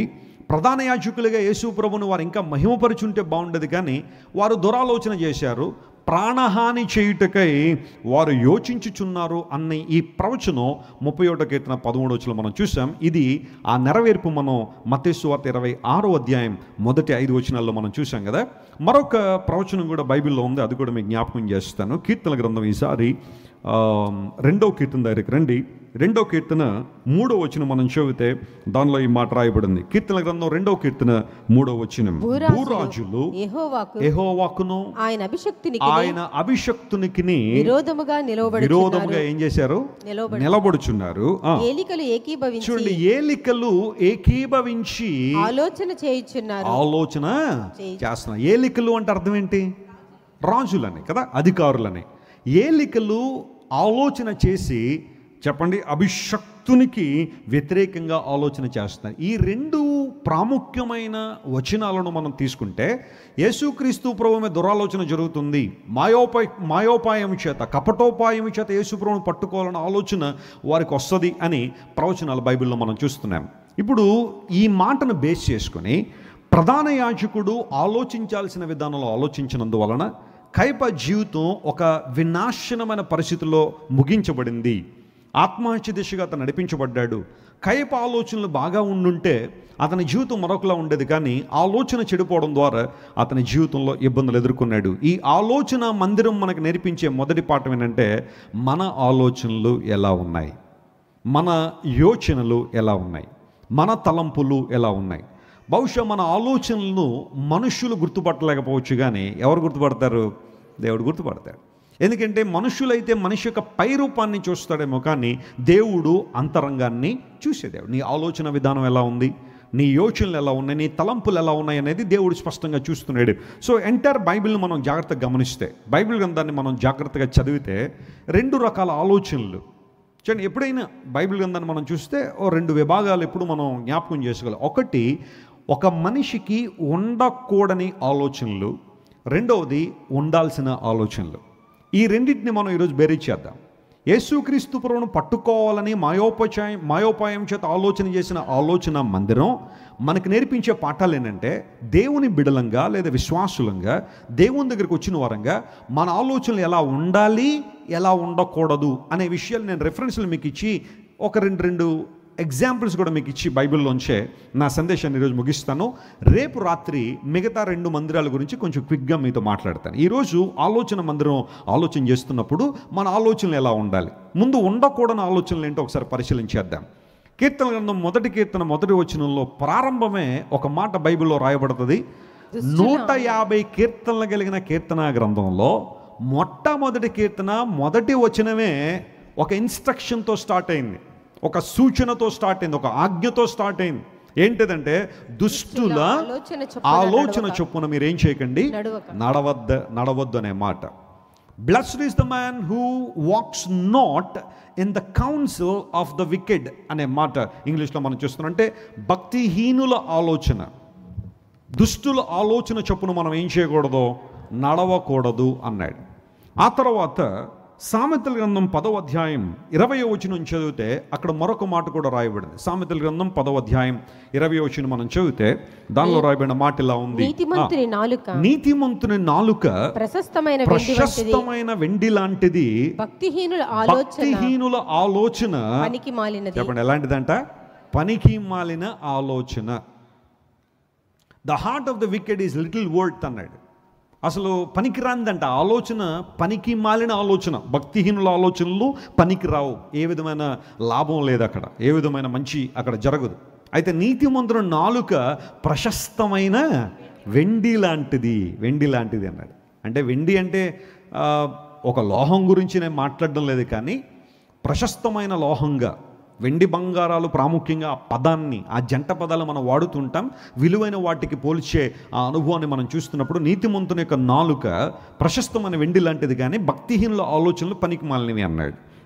ఆ తర్వాత రోమిలికి రాసిన పత్రిక 13వ అధ్యాయం 14వ వచనం చదివితే శరీర విషయాల మీద ఆలోచన ఉంచొద్దు అని అపోస్తలుడైన పౌలు పరిశుద్ధాత్మ ద్వారా తెలియచేస్తున్నాడు. మెట్టుకు ప్రభు అయిన యేసుక్రీస్తును ధరించుకున్న వారే శరీరేచ్ఛలను నెరవేర్చుకున్నటకు శరీరం విషయమే మీరేం చేయకండి, ఆలోచన చేయకండి. కొంతమంది ఎప్పుడు ఆలోచన శరీర విషయమే. ఏమి తిందామా, ఏమి త్రాగుదామా, ఏం కట్టుకుందామా, ఏమి సంపాదించుకుందామా, ఏమి ఎలా ఆనందిద్దామా, సంతోషిద్దామని they always think about their flesh. ఆ శరీరాన్ని సంతృప్తిపరచడానికి శరీర విషయమే ఆలోచన చేసేవారు చాలామంది ఉన్నారు. అయితే యేసుక్రీస్తు ప్రభువును ధరించుకున్నవారు శరీర విషయాల గురించి ఏం చేద్దన్నాడు, ఆలోచన చేయొద్దు అనే మాట అక్కడ రాయబడింది. బేస్డ్ ఆన్ దీస్ 3 స్క్రిప్చర్స్, ఈ 3 రకాలైన ఆ వాక్య భాగాలు మనం పరిశీలన చేసిన పిదప దుష్టుల ఆలోచన, పనికిమాలిన ఆలోచన, శరీర విషయముల ఆలోచన చేయొద్దు అని బైబిల్ స్పష్టంగా చెప్పడాన్ని మనం గమనించాలి. మన ఆలోచన విధానంలో మార్పులు వస్తే జీవితంలో కూడా మార్పులు వస్తాయి. అయితే గమనించిన ప్రియులారా, నేను ఇక్కడ ఈ దుష్టుల ఆలోచన లేదా పనికి మాలిన వారి ఆలోచన, శరీరానుసారుల ఆలోచన గురించి ఆలోచన చేస్తుంటే పాత నిబంధనలో ఒక 2 సంఘటనలు మీకు జ్ఞాపకం చేస్తాను, ఉదాహరణలు కూడా మీకు జ్ఞాపకం చేస్తాను. బైబిల్ గ్రంథం ఎంత గొప్పగా ఉంటుందంటే ప్రతి అంశానికి ఒక ఉదాహరణ ఎక్కడో చోట బైబిల్లో మనకు కనబడుతూనే ఉంటుంది. ఆ ఉదాహరణలు మీకు ఇచ్చి నేను మనకు ఉండాల్సిన ఆలోచనలు ఏంటి, మన ఆలోచన విధానాన్ని మార్చుకుంటే మనకేం ప్రయోజనాలు కూడా మీతో మాట్లాడిన సందేశాన్ని ముగిస్తాను. ఆదికాండం 49వ అధ్యాయం దగ్గరికి రండి. ఆదికాండం 49వ అధ్యాయం 6వ వచనంలో యాకోబు ఇలా అంటున్నాడు. ఆ మాటను ఒకసారి పరిశీలించాలి. జెనసిస్ చాప్టర్ 49 and verse 6 దానిలో ఈ మాట ఉంది, నా ప్రాణమా వారి ఆలోచనలలో చేరవద్దు, నా ఘనమా వారి సంఘముతో కలుసుకొనవద్దు. ఎందుకు కలవద్దు, ఎందుకు వారి విషయంలో ఆలోచించేది లేదా వారిలో ఆలోచన చేయొద్దంటే వారికి కోపం వచ్చి మనుషులను ఏం చేశారట, చంపారు. ఈ మాట పలుకుతుంది ఎవరిక్కడ, యాకోబు. ఎవరి గురించి చెప్తున్నాడో తెలుసా, తన కొడుకులే 2 ఉన్నారు. ఆ 2 పేర్లు ఏంటంటే షిమ్యోను మరియు లేవి. సిమియన్ అండ్ లీవాయ్, ఆ ఇద్దరు కొడుకుల గురించి మాట్లాడుతున్నాడు. 49వ అధ్యాయం మీరు ఇంటికి వెళ్ళి చదివితే యాకోబు తన కొడుకుల విషయమై వారికి ఏం జరగబోతుందో లేదా వారి ఉద్దేశాలు ఏంటో వారి గతం ఏంటో చాలా స్పష్టంగా మాట్లాడాడు. షిమ్యోను లేవి దగ్గరికి వచ్చేసరికి, నా ప్రాణమా నీవు వారి ఆలోచనలో ఏం చేయొద్దు, చేరవద్దు. ఎందుకంటే ఒక పర్టికులర్ టైంలో సిమియోన్ అండ్ లీవాయ్ ఆలోచనలు బాగాలేదు. వారి కోపం వచ్చేసి మనుషులను ఏం చేశారట, చంపేశారు. మీకు విషయం తెలుసా, కోపము మనిషిని నరహత్యకైనా లేదా ఆత్మహత్యకైనా తీసుకెళ్తుంది. ఈ రోజుల్లో ఎంతమంది కోపం చెప్పండి కుటుంబాలను పాడు చేయట్లేదు, బంధాలను విడగొట్టట్లేదు. భర్త ఏదో అన్నాడు ఒక మాట, సహించే మనసు భార్యలో లేదు. తాసుపాములు వేసినట్టుగా లేవడం, గట్టిగా అరవడం, పెట్టె సర్దుకుని ఇంటికి వెళ్ళిపోవడం, అక్కడితో కుటుంబ బంధం తెగిపోవడం. భార్య ఏదైనా కొన్ని పరిస్థితులను బట్టి, ఆమెకున్న ఆరోగ్య పరిస్థితులను బట్టో ఏదో సణిగిందో లేకపోతే ఏదో అందో అర్థం చేసుకునే భర్తలు ఉన్నారు ఈ రోజుల్లో. కొన్ని సందర్భాల్లో స్త్రీల యొక్క మానసిక స్థితి సరిగా ఉండకపోవచ్చు, వారి యొక్క హెల్త్ కొన్నిసార్లు సపోర్ట్ చేయనప్పుడు నెలలో కొన్ని రోజులు వారికి ఉన్న పరిస్థితిని బట్టి ఆ సందర్భంలో కొంచెం ఇరిటేషన్ ఉంటుంది వాళ్ళకి. ఎవరో అన్నారు పెద్దలు, ఆ సమయంలో అన్నట్టు ఆ ఇరిటేషన్ టైంలో సూర్యుడు పదమడ ఉదయిస్తాడంటే అనాలట, అంతే. అప్పుడే కుటుంబం బాగుంటుందట. లేదు కదమ్మా తురుపును కదంటే కోపం వచ్చేద్దండి ఆవిడకి. అందును బట్టి పురుషులకి ఇలాంటి విజ్డమ్ ఉండాలి. కొన్ని సందర్భాలు, అన్నిసార్లు అంటలేదు, కొన్ని సందర్భాల్లో వారి హెల్త్ సపోర్ట్ చేయనప్పుడు ఆ సిచ్యువేషన్లో కుందేలకు 3 కాళ్ళు ఉంటాయంటే 3 4 ఉన్నాయని ఎవరన్నారు అంటే చక్కగా రిలాక్స్ అయిపోవాలి. అలా కాకుండా కుందేలకు 4 కదా ఉంటాయంటే గొడవ వస్తుంది. ఆ విజ్డమ్ పురుషుల్లో ఉండాలి, కుటుంబ యజమానిగా నీలో ఉండాలి. భార్య కొన్నిసార్లు ఏదో తెలియకో తెలుసో నేను ఇరిటేట్ చేసే పరిస్థితుల్లో కూడా నువ్వు ఎంత సహనంగా ఉంటావో నీ కుటుంబాన్ని అంతా కాపాడుకుంటావు. ఆ సహనం పరిశుద్ధాత్మ దేవుడు ప్రతి పురుషునికి ఇచ్చునుగాక. హల్లెలూయా. అలా అని చెప్పి మా ఆయన గారు ఎంత సహనం అని చెప్పి అన్ని సమయాల్లో మీరు ఎగిరేరు అనుకోండి, ఫాట్ మనోడు కొడతాడు రోజు. ఆ స్థితి తెచ్చుకోకండి, ఆ పరిస్థితి రానివ్వకండి. వాళ్ళని కూడా అర్థం చేసుకోవాలి.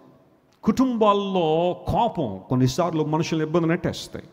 యవనస్తులు ఉంటారు కొంతమంది, తల్లిదండ్రులు ఏదైనా వద్దు అంటే కోపం వచ్చేస్తుంది.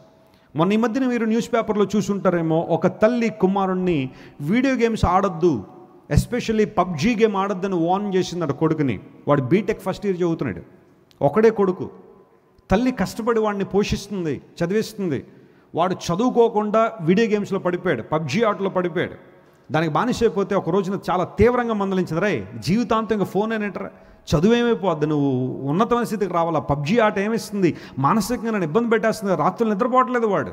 అలా ఫోన్తో ఆ పబ్జీ ఆడడం, చేతులు అలా షివరింగ్ అవుతున్నాయి, షేక్ అవుతున్నాయి. తల్లి పరిస్థితి మందలిస్తే తెల్లారేసరికి తల్లిని చంపేశాడు. బీటెక్ చదువుతున్న ఒక యవనస్తుడు, వాడు చూడడానికి ఎంత అమాయకుడు ఉన్నాడు, వీడా ఒక మర్డరరా అనిపించే పరిస్థితి. వాడు పోలీస్ స్టేషన్లో 2 చేతులు కొట్టుకుని ఎంత అమాయకంగా కూర్చున్నాడో, హీ కిల్డ్ హిస్ మదర్. కారణం ఏంటంటే కోపం వచ్చేసింది. వద్దు అన్నది తల్లి, ఈ పని చేయొద్దు అన్నది కోపం వచ్చేసింది. వారు కోపంతో మనుషులను చంపేశారో, నా ప్రాణమా నువ్వు ఎప్పుడు అలాంటి ఆలోచనలు తీసుకురాద్దు. ఎవరి మీద కోపం ఉందా, ప్రతీకార హత్య ఉందా, పగ తీర్చుకోవాలన్న ఆలోచనతోనే బతుకుతున్నావా? నేను చాలాసార్లు చెబుతున్నాను, ఆ కోపం ఇతరులకు ఎంత నష్టాన్ని కలిగేస్తే తర్వాత సంగతి, కానీ మొట్టమొదటిగా ఆ కోపము ఆ ప్రతీకార హత్య నిన్నే దహించేస్తుంది. నీ గమ్యం చేరుకోకుండా ఆపేస్తుంది, నీ ఉద్దేశాలు నెరవేర్చకుండా నిలుపు చేస్తుంది, నీ పట్ల దేవునికున్న ప్రణాళికలు నిలుపు చేసే పరిస్థితి నీ కోపం తీసుకొస్తుందేమో. ఎందుకంత కోపం వచ్చేసింది షిమ్యోను లేవీలు? నేను అవన్నీ మరలా ఎక్స్ప్లెయిన్ చేయాలని ఉద్దేశం కాదు. మీరు ఇంటికి వెళ్ళిన తర్వాత జెనసిస్ చాప్టర్ 34 చదివితే వాళ్ళ సహోదరి అయిన దేనా విషయంలో ఒక సంఘటన జరిగింది. దేనా సాయంకాలం అయిపోయేసరికి ఆ ఊరి ప్రజలందరినీ చూడడానికి బయలుదేరిందట. It was a wrong time, evening time. బహుశా ఎందుకు వెళ్ళిందో మనకు తెలియదు. పడకూడని వ్యక్తి కంట్లో పడ్డదే దేనా వెళ్ళి. షెకెము అనబడే ఒక యంగ్స్టర్ ఉన్నాడు, అతని తండ్రి హమోర్.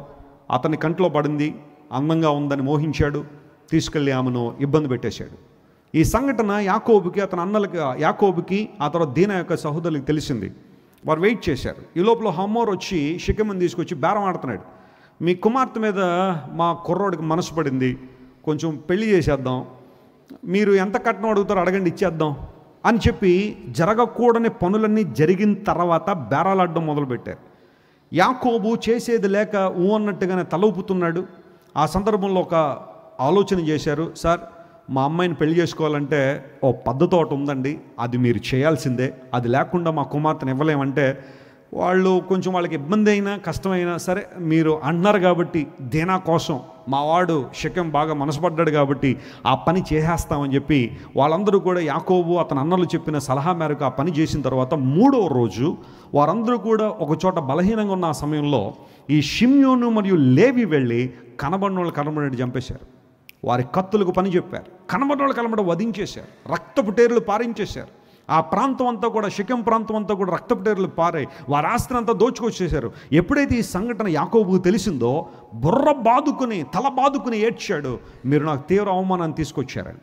జెనసిస్ చాప్టర్ 34 మీరు చదివితే అక్కడ ఎవరు కరెక్ట్ ఎవరు రాంగ్ అని చెప్పడానికి లేదు. ప్రతి ఒక్కరూ ఏదో ఒక స్థాయిలో తప్పు చేస్తూనే వచ్చారు. మొట్టమొదటిగా యాకోబు ఆ షెకెము ఎదుట పాకలు వేయడం తప్పు, దీనా సాయంకాలం ఇంటి నుండి బయటికి వెళ్ళడం తప్పు. కొంతమంది యవన బిడ్డలు యవనస్తురాంటారని అమ్మాయిల గురించి మాట్లాడుతూ మీరు సాయంకాలం టైం ఉందిగా అని చెప్పి షికారులు చేస్తే పడకూడని వారి కంట్లో పడతారు. లేనిపోయిన సమస్యలు వస్తాయి మీ జీవితంలో. టైం ఉందా, ఇంట్లో కూర్చోండి, ప్రార్థన చేసుకోండి. ఏదైనా అత్యవసరం అయితే, నిజంగా ఏదైనా పని ఉంటే, ప్రార్థన ఉంటే, లేదా ఎక్కడికైనా ఏమైనా కొనుక్కోవాలని కనుక వెళ్తే ఎవరినో ఒకళ్ళు తోడు తీసుకుని ఎవరో ఒకళ్ళు సహకారం తీసుకుని ఇంటి బయటికి వెళ్ళండి. కానీ సమయం ఉంది కదా అని చెప్పి ఎవరో పిలిచారు కదా అని చెప్పి రోడ్ల మీద తిరుగుతుంటే పడకూడని వారి కళ్ళు మీ మీద పడతాయి. ఆ తర్వాత ఇబ్బందులు ఎలా ఉంటాయంటే మీరు వారిని వదిలేద్దాం అనుకున్న వారు మిమ్మల్ని ఏం చేయరు, వదిలిపెట్టరు. యాసిడ్ దాడులు కావచ్చు, లేకపోతే రకరకాల పరిస్థితులన్నీ రావడానికి కారణం ఏంటంటే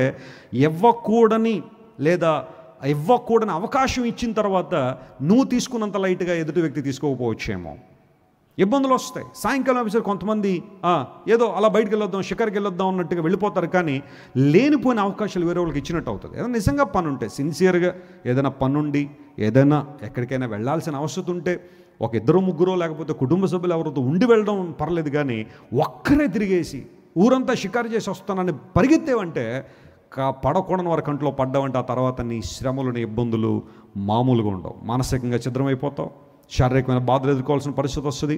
దీనా చేసిన పని అదే. సాయంకాలం అయిపోయేసరికి ఊరు చూద్దామని వెళ్ళింది, జీవితాన్ని పాడు చేసుకుంది. ఆ తర్వాత దీనా జీవితం ఒక పరిస్థితి అయితే ఉంది, నేను అది తర్వాత ఎప్పుడైనా మాట్లాడతాను. కానీ అప్పటికే జరగకూడని నష్టం అంతా జరిగిపోయింది.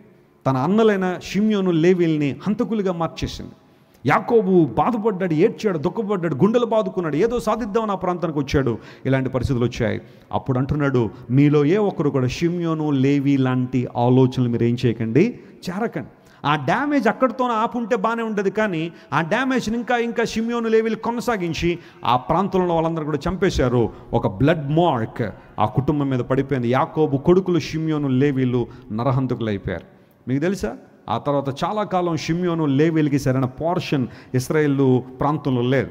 బట్ వన్ డే సినాయి పర్వతం దగ్గరికి వచ్చేసరికి మోషే ప్రజలందరూ దారి తప్పిపోయిన ఆ పరిస్థితుల్లో నా పక్షంగా ఎవరైనా నిలిచేవాళ్ళు ఉంటారంటే అప్పుడు లేవి గోత్రం ముందుకు వచ్చారు.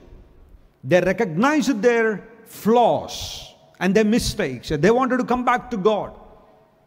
ఆ లేవి గోత్రం అంతా కూడా నరహంతకులు అని ముద్ర వేయబడిన ఆ గోత్రం మోషే ప్రక్కకు వచ్చి నిలబడ్డారు. We would like to stand by you Lord, we would like to stand by you man of God అని నిలబడేసరికి అప్పుడు దేవుడు ఆ గోత్రాన్ని ముట్టి యాజక ధర్మాన్ని వారికి ఇచ్చాడు. దేవుని స్తోత్రం కలుగును గాక.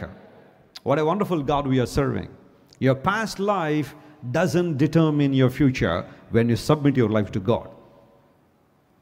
షిమ్యోను లేవీల ఆలోచనలు బాగాలేదు, కోపం వచ్చేసింది వాళ్ళకి. తమ యొక్క సహోదరిని పాడు చేసిన షెకెమును అతను ఊరు వారందరినీ చంపేశారు. కోపం ఒక మనిషి నరహత్య తీసుకుపోయింది. నీ ఆలోచనలు కూడా కోపంతో ఉన్నాయా? ఏ పని చేసినా ప్రతీకారంతో చేస్తున్నావా? కొంతమంది ప్రతీకారం ఎలా ఉంటుందంటే చచ్చిపోయే లోపల మా అత్తగారి సంగతి తేల్చాల్సింది అన్నట్టు బతుకుతాడు అల్లుడు గారు. ఏంటంటే కట్నం డబ్బులు 5,000 తక్కువ ఇచ్చారట. ఇప్పుడు ప్రతీకారం లైఫ్ లాంగ్ ఎవరి మీద? అత్తగారి మీద లేదా మామగారి మీద. బైక్ కొని ఇస్తానంటే ఇవ్వలేదండి, పోనీ ఇవ్వలేదు, ఇద్దాం అనుకున్నారు, నువ్వు మంచోడు అని ఇవ్వలేదు. ఇవ్వనప్పుడు ఎందుకు మళ్ళీ సాధిస్తావు? జీవితాంతం బైకో అని ఆ మాత్రం నువ్వు కొనుక్కోలేవా కష్టపడి? కొంతమంది పెళ్ళప్పుడు అయ్యిస్తామన్నారు, ఇవ్వలేదండి, అందరూ బట్టి వాళ్ళంటే మాకు పడదండి. బంధాల్లో డబ్బులను చొప్పించి ఆ డబ్బుల్ని జీవితాంతం ఎందుకు కొనసాగింపజేస్తావు? కోపం ఉందా ఎవరి మీదన్నా? తోటి విశ్వాసుల మీద కోపం కొంతమందికి. నేను ఆ సంఘానికి వస్తాను కానీ ఆ పక్కన మాత్రం ఏం చేయనండి, కూర్చోనండి. మరి రేపు పొద్దున పరలోకానికి వస్తుంది, అప్పుడు ఎక్కడికి వెళ్తావు? ఇంకో రాజ్యం ఏమైనా వెళ్తావా? అవి కూడా అక్కడ ఉండదు, పరలోకంలో ఉండాల్సిందే నువ్వు. సంఘానికి ఎవరో వస్తున్నారు, అందరూ బట్టి నేను రాను, వాళ్ళ మీద కోపం వచ్చింది కాబట్టి నేను రాను. ఒక ఆమెను అడిగాం, అమ్మ ఉన్న పళ్ళంగా మందిరం ఎందుకు మానేసామంటే మా తోడుకోళ్ళు మీ మందిరానికి వస్తుందండి, ఆమె వచ్చినంతకాలం నేను రానండి అంది ఆమె. చెప్పండి, ఆ తోడుకోళ్ళకి ఆమెకి పడదట, ఆ తోడుకోళ్ళ ఆమెకి ఏవో గొడవలు వచ్చాయి, అందరూ బట్టి ఆమె వస్తుందని ఏమి ఎక్కడికి రాదట, దేవుని మందిరానికి రావద్దు. ఎవరి మీద కోపం? కొన్నిసార్లు కొంతమంది దేవుని సేవకుల మీద కోపం, ఏదైనా గద్దించారంటే కోపం. కొంతమందికి ఇంకెవరో దొరకపోతే ఎవరి మీద కోపం? ఇంక సాక్షాత్ దేవుని మీదే. ఆయన నాకు ఇది చేయలేదు, అది చేయలేదు, ఇది చేయలేదు, అది చేయలేదని దేవుని మీద కోపగించుకుని కూర్చుంటారు చాలామంది. వారి ఆలోచనలో చేరొద్దు, ఎందుకంటే వారి ఆలోచన బాగలేదు. వారి కోపం వారిని నరహంతులుగా మార్చేసింది. ఈరోజు మీరు పేపర్లో చూసుంటే ఒక తల్లి తన 3 బిడ్డల్ని చంపేసింది. 3 బిడ్డల్ని పెరుగన్నల విషయం కలిపేసి. 4 చంపాలని ప్లాన్, కానీ 3 దొరికారు. ఆ 3 మగపిల్లలే చచ్చిపోయారు. ఏంటంటే ఒక అక్రమ జీవితం, అక్రమ బంధం. భర్త ఉండగానే పరపురుషునితో అక్రమ బంధం పెట్టుకుంది. ఆ భర్తను తొలగించాలనుకుందో ఏంటో భర్తకి పిల్లలకి పెరుగన్నంలో విషయం కలిపేసింది. ఆయన ఎందుకో అన్నీ తిన్నాడు కానీ పెరుగన్నం తినలేదంట. ఆయన అన్నీ తిన్నాడు, కూరలు వేసుకుని తిన్నాడు, కానీ పెరుగన్నం దొరికి వదిలే అన్నాడు. ఆ వద్దనేది ఆ రోజున ఆ ప్రాణం కాపాడేసింది అతను. కానీ పిల్లలు అమాయకులు తినేశారు పెరుగన్నం, 3 చచ్చిపోయారు. చూడడానికి ఎంత అమాయకురాలుగా ఉందో. కోపం మనిషిని నరహత్యకు తీసుకెళ్ళిపోయింది. వారు ఎద్దుల కాలి కండరాలను కట్ చేసేశారు. యాకోబు ఏడ్చాడు, దుఃఖపడ్డాడు తమ కొడుకుల ప్రవర్తన బట్టి. వారి ఆలోచన కోపము, ప్రతీకారాయిత్యం మనలో ఉందా? తీసేద్దాం. పరిశుద్ధాత్మ దేవుడు మనకు సహాయం చేయనుగాక. ఆమేన్. రెండవ ఆలోచన దగ్గరికి వద్దాం. చూడండి, ఉండకూడని ఆలోచనలు ఏంటని పరిశీలన చేస్తూ ఉంటే ఈ ఆలోచన మనం నేర్పిస్తుంది. 2 Samuel chapter 15 and verse 31. సమూయేలు గ్రంథం 2వ గ్రంథం 15వ అధ్యాయం 31వ వచనంలో, అంతలో ఒకడు వచ్చి అబ్షాలోము చేసిన కుట్రలో అహీతోపెలు కూడా చేరి ఉన్నాడని దావీదునకు తెలియచేయగా దావీదు యెహోవా అహీతోపెలు యొక్క ఆలోచనను చెడగొట్టుమని, అహీతోపెలు యొక్క ఆలోచన చెడగొట్టుము అని ప్రార్థన చేశాను. చెప్పండి, ఏం చేశాడు? ప్రార్థన చేశాడు. దేవుని స్తోత్రం చెప్పండి ఒకసారి. దావీదు అహీతోపెలు ఆలోచన ఏం చేయమన్నాడు? చెడగొట్టమని ప్రార్థన చేశాడు. ఎందుకోసం తెలుసా? అహీతోపెలు సామాన్యమైన వాడు కాదు. He was a chief adviser to David. దావీదుకు ముఖ్య సలహాదారుడు అహీతోపెలు. కానీ ఒక సందర్భంలో అహీతోపెలు దావీదు పక్షంగా నిలబడాల్సింది పోయి ఎవరి పక్షంగా నిలబడ్డాడు? వెళ్ళి అబ్షాలోము పక్షంగా నిలబడి. ఈ అబ్షాలోము ఎలాంటోడు అంటే పైకి చూడ్డని చాలా మంచోడుగానే కనబడ్డాడు, కానీ లోపల భయంకర కుట్ర పన్నాడు. వాళ్ళ డాడీ దగ్గరికి వెళ్ళాడు. డాడీ నేను ఎంతకాలం కొంత దూరంలో ఉన్నాను కదా, ఆ ప్రాంతంలో నేను క్షేమంగా కనుక వస్తే నేను దేవునికి మొక్కు తీర్చుకుంటాను అనుకున్నాను, ఆయన దర్శిద్దాం అనుకున్నాను. If you permit me I would like to go to Hebron. నేను హెబ్రోన్కి వెళ్తాను, ఆ ప్రాంతానికి వెళ్ళి నేను అనుకున్నది ఏదో నెరవేర్చుకుని వస్తాను, వెళ్ళనా డాడీ అన్నాడు. దావీదు ఓకే మై సన్, నా కుమారుడా వెళ్ళన్నాడు. అబ్షాలోము వెళ్తూ మొక్కుబడి చేసుకుంటానన్న భక్తి ముసిగేసేసి హెబ్రోన్కి వెళ్ళిపోయాడు. ఆ వెళ్ళిపోవడంతో చాలామంది దావీదు దగ్గర ఉన్న పెద్దలు కావచ్చు, చాలామంది మనుషులు అబ్షాలోము యొక్క వేషధారణను గుర్తించక వాళ్ళు కూడా అబ్షాలోముతో పాటు వెళ్ళిపోయారు. తీరా హెబ్రోన్కి వెళ్ళిపోయిన తర్వాత అహీతోపెలు కూడా అబ్షాలోముతో ఉన్నాడేమో. అబ్షాలోము తానే రాజుగా ప్రకటించేసుకున్నాడు. నేనే ఇశ్రాయేలుకు రాజును, నేనే యూదా వారికి రాజునని ప్రకటించేసుకున్నాడు. వాస్తవంలో వాళ్ళ డాడీ ఉన్నాడు అక్కడ. దావీదు ఇంకా రాజ్య పరిపాలన చేస్తున్న సమయంలో ప్రకటించుకునేసరికి కొంతమంది అరే అనవసరంగా అబ్షాలోము ఆలోచన మనకు తెలియకుండా వచ్చేసామని నాలుగు ఖర్చుకున్న అప్పటికి జరగాల్సిన నష్టం అంతా అయిపోయింది. ఈ విషయం గబగబా దావీదుకి చెప్పారు. అయ్యా దావీదు గారు, మీ కుమారుడు అబ్షాలోము సెల్ఫ్ ప్రొక్లైమ్డ్ కింగ్గా ప్రకటించుకున్నాడండి, పరిస్థితి బాగాలేదు, హెబ్రోన్లో జయధ్వనులు వినబడుతున్నాయి, పట్టాభిషేకం జరిగిపోయింది, అబ్షాలోముకి ఏం చేద్దాం అనగానే దావీదు రక్తపాతాన్ని నిలువరిద్దామన్న ఆలోచనతోనే. దావీదు పోరాడలేక కాదు, గొల్యాతును జయించినవాడు, సౌలును జయించినవాడు. దావీదుకి అబ్షాలోము పెద్ద లెక్కేం కాదు, కానీ అక్కడ రక్తపాతం జరగకూడదు, సామాన్య ప్రజలు చావకూడదు. తండ్రి కొడుకుల మధ్య ఉన్న ఆ యుద్ధంలో సామాన్య ప్రజలు చావకూడదని చెప్పి కాలుకు చెప్పులు కూడా లేకుండా దావీదు అంతఃపురాన్ని వదిలేసి బయలుదేరి వచ్చేసాడు. ఇలా బయలుదేరి వచ్చేసి నడుస్తూ ఉంటే చాలామంది దావీదును వెంబడిస్తుంటే దావీదు ప్లాన్ చేశారు, మీరు ఇక్కడ ఉండండి, మీరు అక్కడ ఉండండి, మాతో పాటు మీరు రండి, బాబు నువ్వెందుకు వస్తున్నావు, మాతో శ్రమలు పడాలని ఎత్తయ్యని ఇలా మాట్లాడుతుండగానే మరొకలాంటి పిడుగు లాంటి వార్త ఏంటో తెలుసా, అబ్షాలోంతో పాటు అహీతోపెలు కూడా చేరిపోయాడు. అంటే ఒక మాటలో చెప్పాలంటే ఎక్కడో అరణ్యంలో అంటుకున్న ఒక చిన్న ఆ మంటకి, ఆ అగ్నికి ఒక పెనుగాలి తోడైపోయినట్టుగానే. కాలిఫోర్నియాలో మొన్న ఈ మధ్యన లాస్ ఏంజలస్ అనే ప్రాంతంలో రగిలిన మంటలు తెలుసు కదా, ఆపడం చాలా కష్టమైంది. హెలికాప్టర్ల దగ్గర నుంచి, చిన్న చిన్న జెట్ ప్లేన్స్ దగ్గర నుంచి విపరీతంగా ప్రయాసపడిన కొన్ని రోజుల పాటు ఆ మంటలు కొనసాగాయి. అప్పుడున్న ఒకే ఒక విషయం ఏంటో తెలుసు, యూజువల్గా మంచి గాలి వేస్తే బాగుండు అనుకుంటాం కదా, ఆ టైంలో అందరూ కోరుకునేది గాలి వేయకూడదురా బాబు అని. ఎందుకంటే గాలి వేస్తే మంట ఏమైపోద్ది, వ్యాప్తి చెందిపోతూ ఉంటుంది. అలా అలా ప్రయాణం చేస్తాం. అందరూ బట్టి అరణ్యాల్లో అంటుకున్న మంటలకు గాలి వేయడం చాలా భయంకరమైన విషయం. అహీతోపెలు అబ్షాలోముతో కలవడం కూడా అదే డిజాస్టర్. ఒక భయంకరమైన సంఘటనలు జరుగుతాయి. వాళ్ళిద్దరూ కలవకూడదు, వాళ్ళిద్దరూ కలిశారంటే నాశనమే. ఎప్పుడైతే దావీదుకి ఆ మాట తెలిసిందో వెంటనే దేవునిలో మోకాళ్ళలోని ప్రభువా అహీతోపెలు ఆలోచన నువ్వేం చేయి, చెడగొట్టాను. ఆయన ఏం ఆలోచన చేశాడు అహీతోపెలు? దుష్టుల ఆలోచన చొప్పున నడవద్దని బైబిల్ ఉంటే అహీతోపెలు ఆలోచన ఏంటో తెలుసా? మీరు ఇంటికి వెళ్ళిన మాటలని చదవండి, ఇవన్నీ చెప్పడానికి రెఫరెన్స్ సమయం లేదు. 2 Samuel chapter 17 verses 1-3 మనం చదివితే దానిలో అహీతోపెలు అబ్షాలోముకి ఇచ్చిన ఆలోచన ఏంటో తెలుసా? నీ తండ్రి అలసట నుండి బలహీనంగా ఉన్నాడు. చెప్పండి, నీ తండ్రి ఎలా ఉన్నాడు? బలహీనంగా ఉన్నాడు. కాబట్టి అబ్షాలోము, నీవు గనక నాకు అవకాశం ఇస్తే 12,000 మందిని పోగేసి నీ తండ్రిని పట్టేసుకుంటాను. ఇక్కడ ఒక పాజిటివ్ థింగ్ చెప్తాను చూడండి, దావీదును పట్టుకోవాలంటే ఎంతమంది కావాల్సి వచ్చిందట? వాడే పవర్ఫుల్ మ్యాన్ కదా. 12,000 మంది ఉంటేనే కానీ ఒకడు పట్టుకోలేమని అహీతోపెలు అన్నాడంటే దావీదు పవర్ ఎంత గొప్పదో ఆలోచించేసి దేవుని స్తోత్రం చెప్దాం. హల్లెలూయా. 12,000 మందిని పోగు చేసుకుందాం, ప్రజలను ఏం చేయొద్దు, వాళ్ళందరినీ నీ వైపు తిప్పేస్తాను. అలాగా మీ నాన్నగారిని పట్టేసుకుంటే మన పని అయిపోద్దన్న ఆలోచన. బలహీనంగా ఉన్నప్పుడు దాడి చేసేద్దాం, ఈ ఆలోచన ఎవరిదే? దీన్ని కొంచెం ఎలాబొరేట్ చేయనా?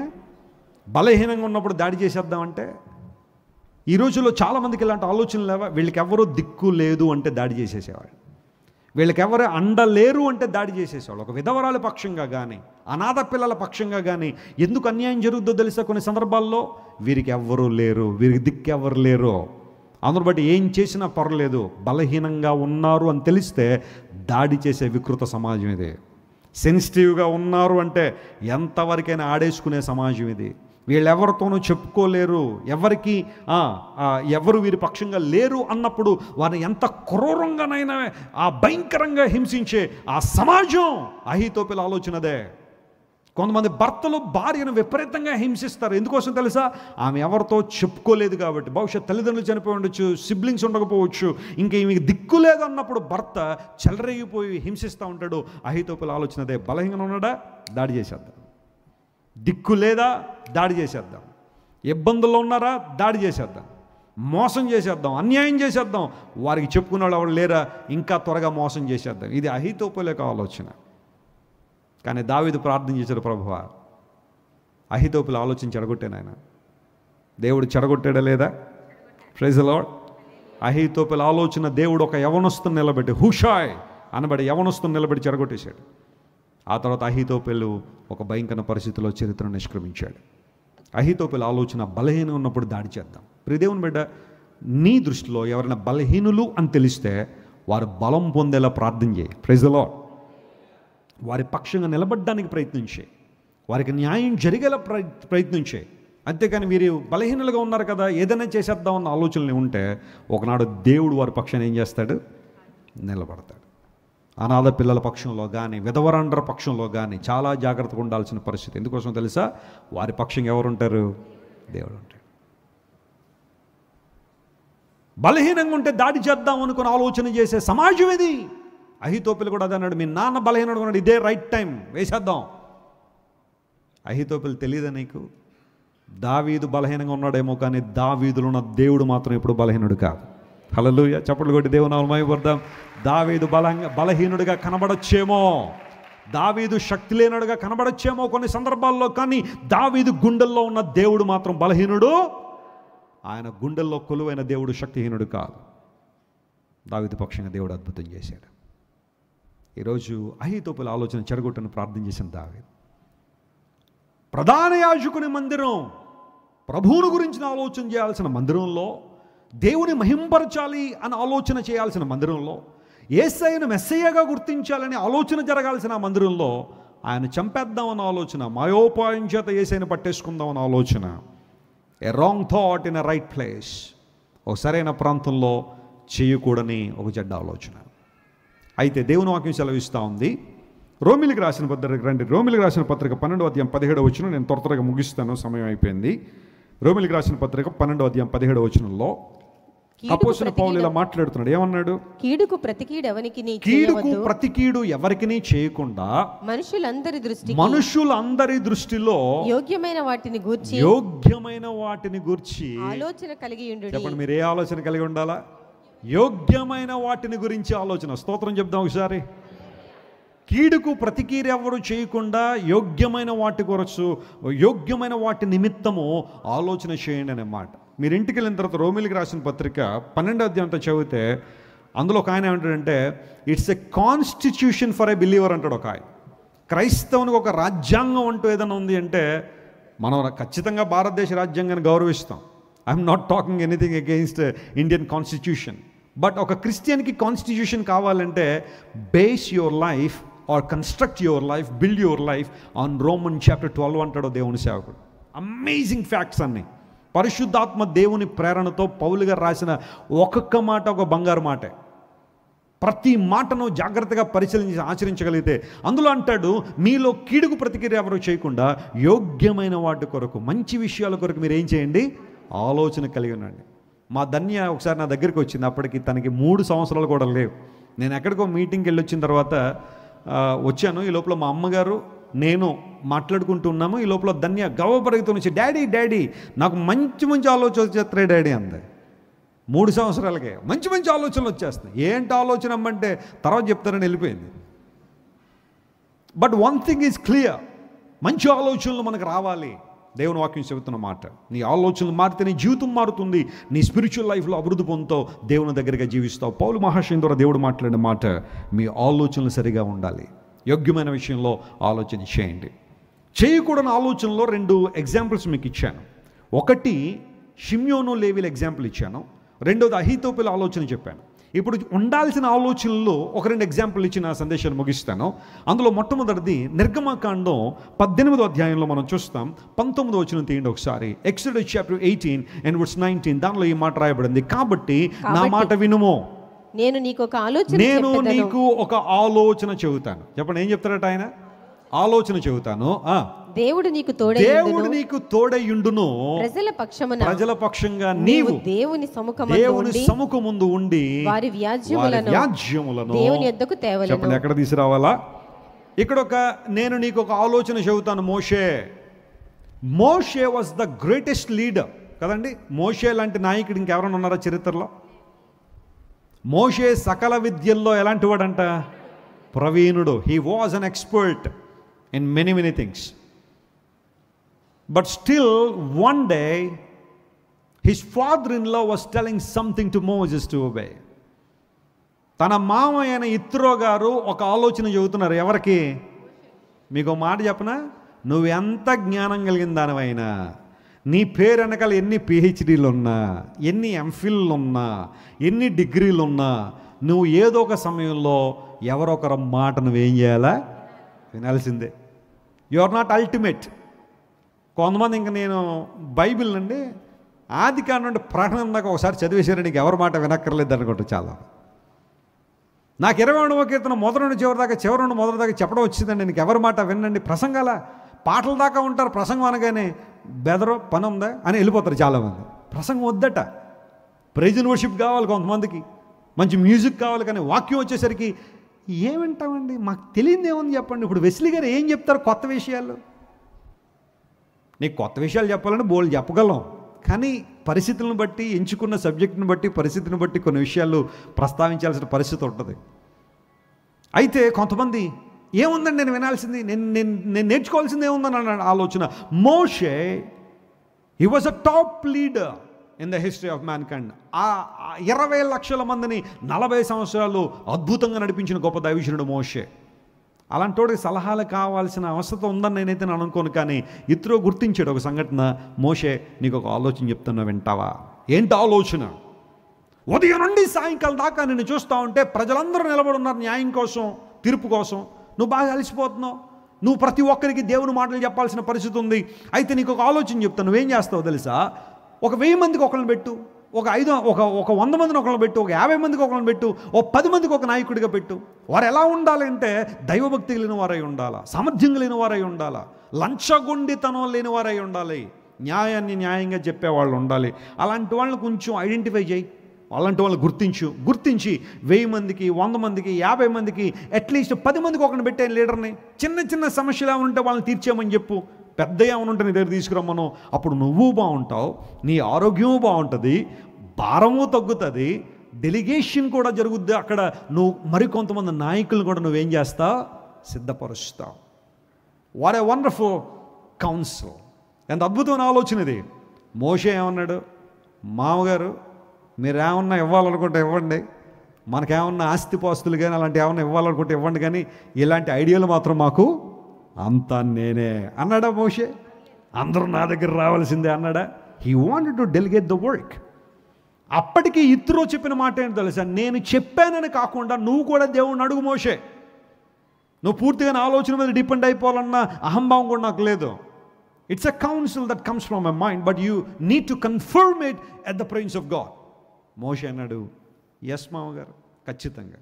అండ్ ఐఎమ్ ష్యూర్ మోషేకి చాలా బిరుదులు ఇస్తాం, కానీ ఈరోజు మంచి బిరుదు ఇస్తారని తెలుసా? మోషే ఓ మంచి అల్లుడు కూడా. Praise the Lord. ఏమన్నా మంచి అల్లుళ్ళు కనబడుతున్నారు ఈ రోజుల్లో? అత్తమామలు పీకుతున్న అల్లుళ్ళు ఉన్నారు ఈరోజు చాలామంది, కానీ మంచి అల్లుళ్ళు ఎవరైనా కనబడుతున్నారా? కానీ మోషే, he was a good son in law. చాలా అద్భుతమైన అల్లుడిగా మామగారు చెప్పిన మాటకు లోబడి ఆయన చెప్పినట్టుగా అద్భుతాలు నియమించాడు, భారాన్ని తగ్గించుకున్నాడు. కొన్నిసార్లు మన ఆలోచన విధానం ఉండదంటే, కుటుంబారం అంతా నేనే మోసేయాలి, సంఘ భారం అంతా నేనే మోసేయాలి, ఆంధ్రప్రదేశ్ భారం అంతా ఎవరు మోసేయాలి? నేనే మోసేయాలి, భారతదేశంలో ఉన్న 150 కోట్ల మంది భారం అంతా నేనే మోసేయాలి. వేసుకో మీద ఒకరు ఏమైపోతావు? కృంగిపోతాం, భూమిలోనికి దిగిపోతాం, సమాధిలోకి ఎవరో నెట్టేయకుండానే గొయ్యి తీసుకుని వెళ్ళిపోతావు నువ్వే. ఎందుకంత భారాలు పెట్టుకోవాలి? చాలాసార్లు డెలిగేట్ చేయ వరకు డెలిగేట్ చేయి. కుటుంబాల్లో స్త్రీలు ఉన్నారు, 2 ఆడపిల్లలు ఉన్నారు. మా ఆడపిల్లకి ఏం పని నేర్పమండి, మేము అంతా నేనే చేసేస్తానండి. ఏ పని నేర్పకుండా పెళ్ళి సమయంకి వచ్చేసరికి ఆ అత్తమామలు అడుగుతారు, లేదా పెళ్ళి కొడుకు అడుగుతారు, మీ అమ్మాయికి టీ పెట్టడం వచ్చండి, టీ తాగడం వచ్చు కానీ పెట్టడం రాదండి. మీకు రాదా? మీరు పెట్టేస్తే మా అమ్మాయి తాగేద్దండి రోజు. నేర్పించలేదు నువ్వు నీ కుమార్తెకి పని చేయడం. బ్లెస్సీ గారు ఎక్కడ ఉన్నారు అడగండి.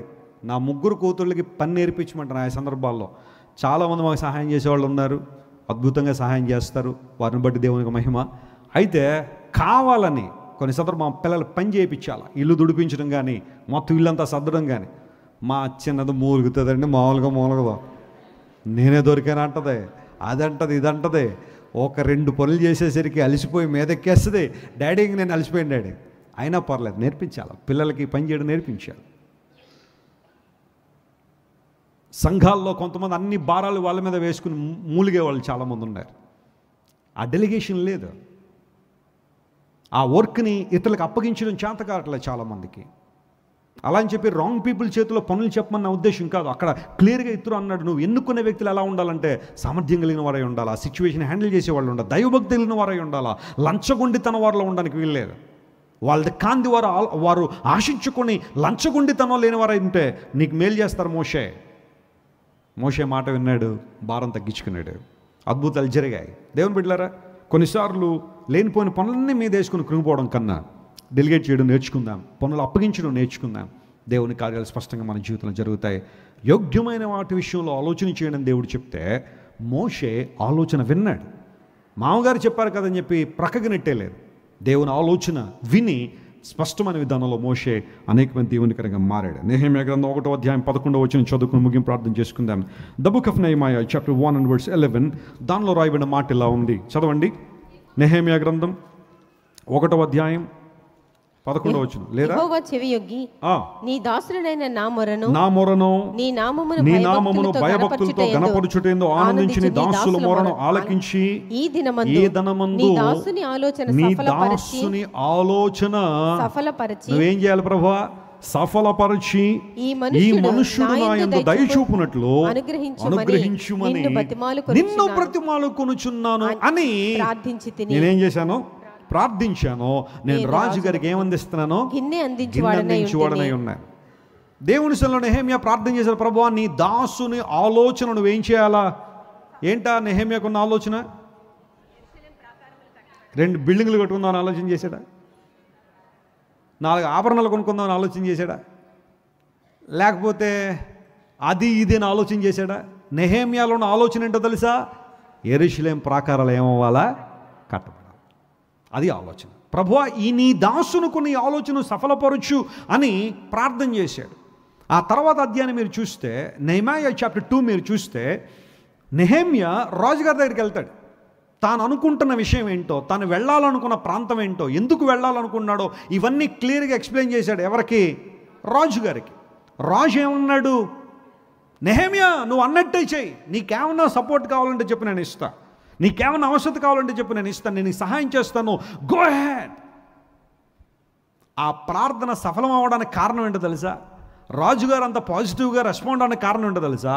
రాజు దగ్గరికి వెళ్ళక మునుపే నెహెమ్యా రాజు దగ్గరికి వచ్చాడు. దేవుని నా మనస్తోత్రం కలనుగాక. ప్రభు దగ్గరికి వచ్చాడు.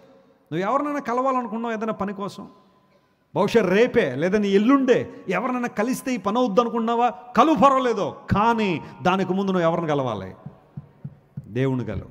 Meet him and tell him నువ్వు ఎందుకు వెళ్తున్నావో, ఏ పని మీద వెళ్తున్నావో, ఏ కార్యం కోసం వెళ్తున్నావో, ఏం జరగాలని వెళ్తున్నావో, ఏం కోరుకుంటున్నావో మొట్టమొదటిగా నీ రాజు దగ్గర చెప్పు. ఆయన నీ ఆలోచన ఏం చేస్తాడు? ఆయన సఫలపరుస్తాడు. మనం ఎప్పుడు చెప్తామంటే మన ఆలోచనలన్నీ చేసేసి అన్నీ నష్టమైపోయిన తర్వాత అప్పుడు వచ్చి ప్రభువా ఏం చేస్తున్నావు ఆయన ఏం చేస్తాడు? చూస్తున్నాడు నిన్ను అలా, నువ్వు ఎప్పుడు వస్తావా అని. ఆలోచనలు ముందే నెహెమ్యా దేవుని దగ్గర పెట్టాడు. ప్రభువా ఈ విషయంలో నాకు సహాయం చేయి. God made everything right in his time. దేవుడు సరైన సమయంలో అన్నీ సక్రమంగా జరిగించాడు. నెహెమ్యాకున్న ఆలోచన దేవుని రాజ్యం కట్టబడాలి, యెరూషలేం కట్టబడాలి, ప్రాకారాలు కట్టబడాలి, దేవుని ప్రజలు సురక్షితంగా సుభిక్షంగా వారు యెరూషలేంలో నివసించాలన్న ఆలోచన. హి was in a good place. చాలా అద్భుతమైన ప్రాంతంలో ఉన్నాడు. అతనికి ఏమీ లోటు లేదు. Nehemiah is good enough to meet all his needs. రాజుగారి గిన్నె అందించడం అంటే పరిస్థితి చెప్పమనండి. కొంతమంది సెక్రటరీలకు ఉన్న విలువ ప్రెసిడెంట్ గారికి ఉండదు. తెలుసా మీకు ఆ విషయం? అందును బట్టి సామెతలు ఓరన్న పొట్ల దేవుడు వరం ఇచ్చిన ఎవడెవరట? పూజారి ఎవడట? అడ్డుపెట్టేసేట్టు ఉన్నాడు. ప్రభు ఏంటైనా నువ్వు అలా ఇచ్చేస్తే ఎలా ప్రభు? కొంతమందికి సెక్రటరీలు ఉంటారు, వాళ్ళన్నా కరుగుతారేమో కానీ సెక్రటరీలు మాత్రం ఏమవరో కరగరు. నెహెమ్యా పని అది. రాజుగారి గిన్నె అందించడం అంటే చాలా పనులు చాలా ఈజీగా జరిగించగలడు రాజుగారికి దగ్గరగా ఉన్న వ్యక్తి. But still he had his mind on building the walls of Jerusalem. యెరూషలేం కట్టబడాలా, దేవుని రాజ్యం కట్టబడాలన్న ఆలోచన. No matter what the work you do, please think about God's work and for the expansion of God's kingdom. నువ్వు ఏ పని అన్నా చేసుకో, నువ్వు ఏ ఉద్యోగం ఉన్నా, ఏ వ్యాపారంలోనూ ఉండు, but your ultimate thinking, your ultimate desire should be on the building of God's kingdom. దేవుని రాజ్యం కట్టబడ్డం మీద నీ ఆలోచన ఉండాలి. మన ఆలోచనలన్నీ అటే తిరుగుతూ ఉండాలి. అలాంటి ఆలోచనలు వద్దామా? ప్రధాన యాజకుని మందిరం, ఆలోచన మందిరం, దేవుని గురించి ఆలోచన జరగాల్సిన ఆ స్థలంలో, మెస్సయాను గుర్తించడానికి చర్చ జరగాల్సిన ఆ సమయంలో, మెస్సియా ఈ లోకానికి ఎందుకు వచ్చారు, ప్రవచనాలు ఆయనలో నెరవేరుతున్నాయని ఆలోచించాల్సిన ఆ మందిరంలో ఆయన చంపాలనే ఆలోచన, మాయోపాయాలు పన్ని ఏదో విధం చేత ప్రజల్లో ఆయన చెడ్డగా చిత్రీకరించి పట్టేసుకోవాలనే ఆలోచనలు ఆఖరికి వాళ్ళని ఇబ్బందులుగా నెట్టేశాయి. అయితే మనం యోగ్యమైన వాటి విషయంలో మోషే ఆలోచించినట్టుగా, ఇతరు ఆలోచించినట్టుగా, నెహెమ్యా ఆలోచించినట్టుగా మనం ఆలోచించగలిగితే మన జీవితాల ఆశీర్వాదం పొందుకుంటాం. అలాంటి కృప దేవుడి మీ అందరికీ దయచేయను గాక. రేపు రాత్రి నేను మరలా మిగతా 2 మందిరాలు చెప్తాను. Very powerful and very insightful also. చాలా విషయాలు మీరు రేపు రాత్రి చాలా చాలా అమూల్యమైన విషయాలు వింటారు. Please don't miss this.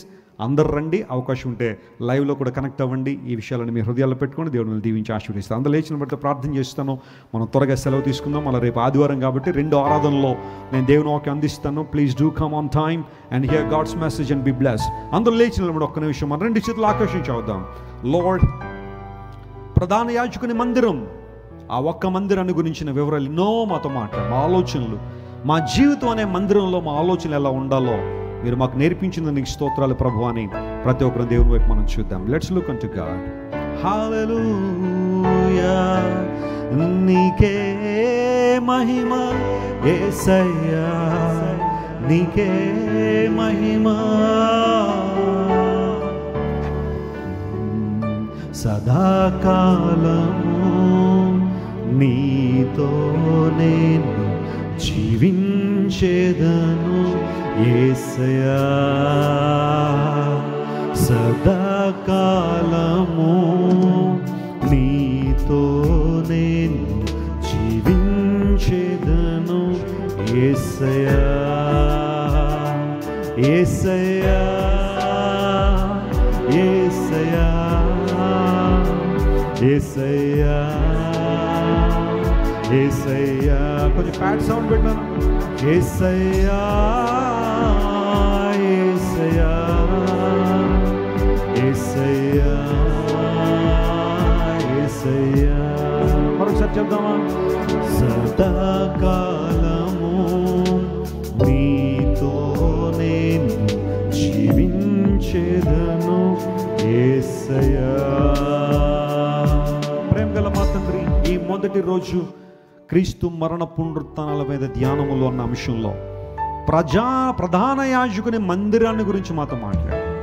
ఏ మందిరంలో అయితే నీ కొరకు ఆలోచన జరగాలో ఆ మందిరంలో నిన్ను చంపాలనే ఆలోచన ప్రభువా, మా జీవిత మందిరంలో అనేక సందర్భాల్లో నిన్ను మహింపరచాల్సిన మేము, నిన్ను గణపరచాల్సిన మేము, నిన్ను గుర్తించాల్సిన మేము, నువ్వు మెస్సీయవని, మా రక్షకుడు అని, మా కొరకు ప్రాణం పెట్టిన దేవుడు అని, నీ శిలువ రక్తం ద్వారా మాకు విమోచనను గుర్తించాల్సిన మేము కొన్ని సందర్భాల్లో ఆనాడు అన్న కైపులు ఆలోచించినట్టుగానే నిన్ను చంపాలని, నిన్ను హతమార్చాలని ఆలోచన చేస్తున్నామే. మమ్మల్ని క్షమించండి ప్రభువా. నీ రక్తం కోసం మమ్మల్ని కడగండి నాయన. షిమ్యోను, లేవీల ఆలోచన వారిని నరహంతులుగా మార్చేసింది. అహీతోపెల ఆలోచన అత్యంత భయంకర పరిస్థితుల్లో కదా నెట్టేసింది. కానీ మేము మోషే, ఇత్రోల వలె, నెహెమ్యా వలె నీ రాజ్య విస్తరణలో, నీ కొరకు వాడబడ్డంలో ఆలోచన కలిగి ఉండని సహాయం చేయి.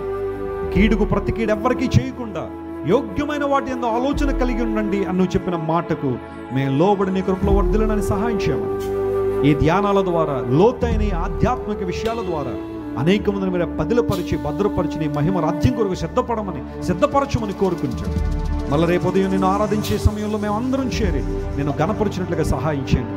ఎవరైతే ఆన్లైన్లో చూస్తున్నారో వారిని కూడా దీవించినాను. ఈ ఆధ్యాత్మిక సత్యాలు తెలుసుకోవడం ద్వారా వారి జీవితాల్లో నీకు మరింత దగ్గరగా రావడానికి మీరే సహాయం చేసి నడిపించమని కోరుకుంటూ మా ప్రభును రక్షకుడిని యేసయ్య నామం పేరిట అడిగి వేడుకొనిచున్నాము తండ్రి.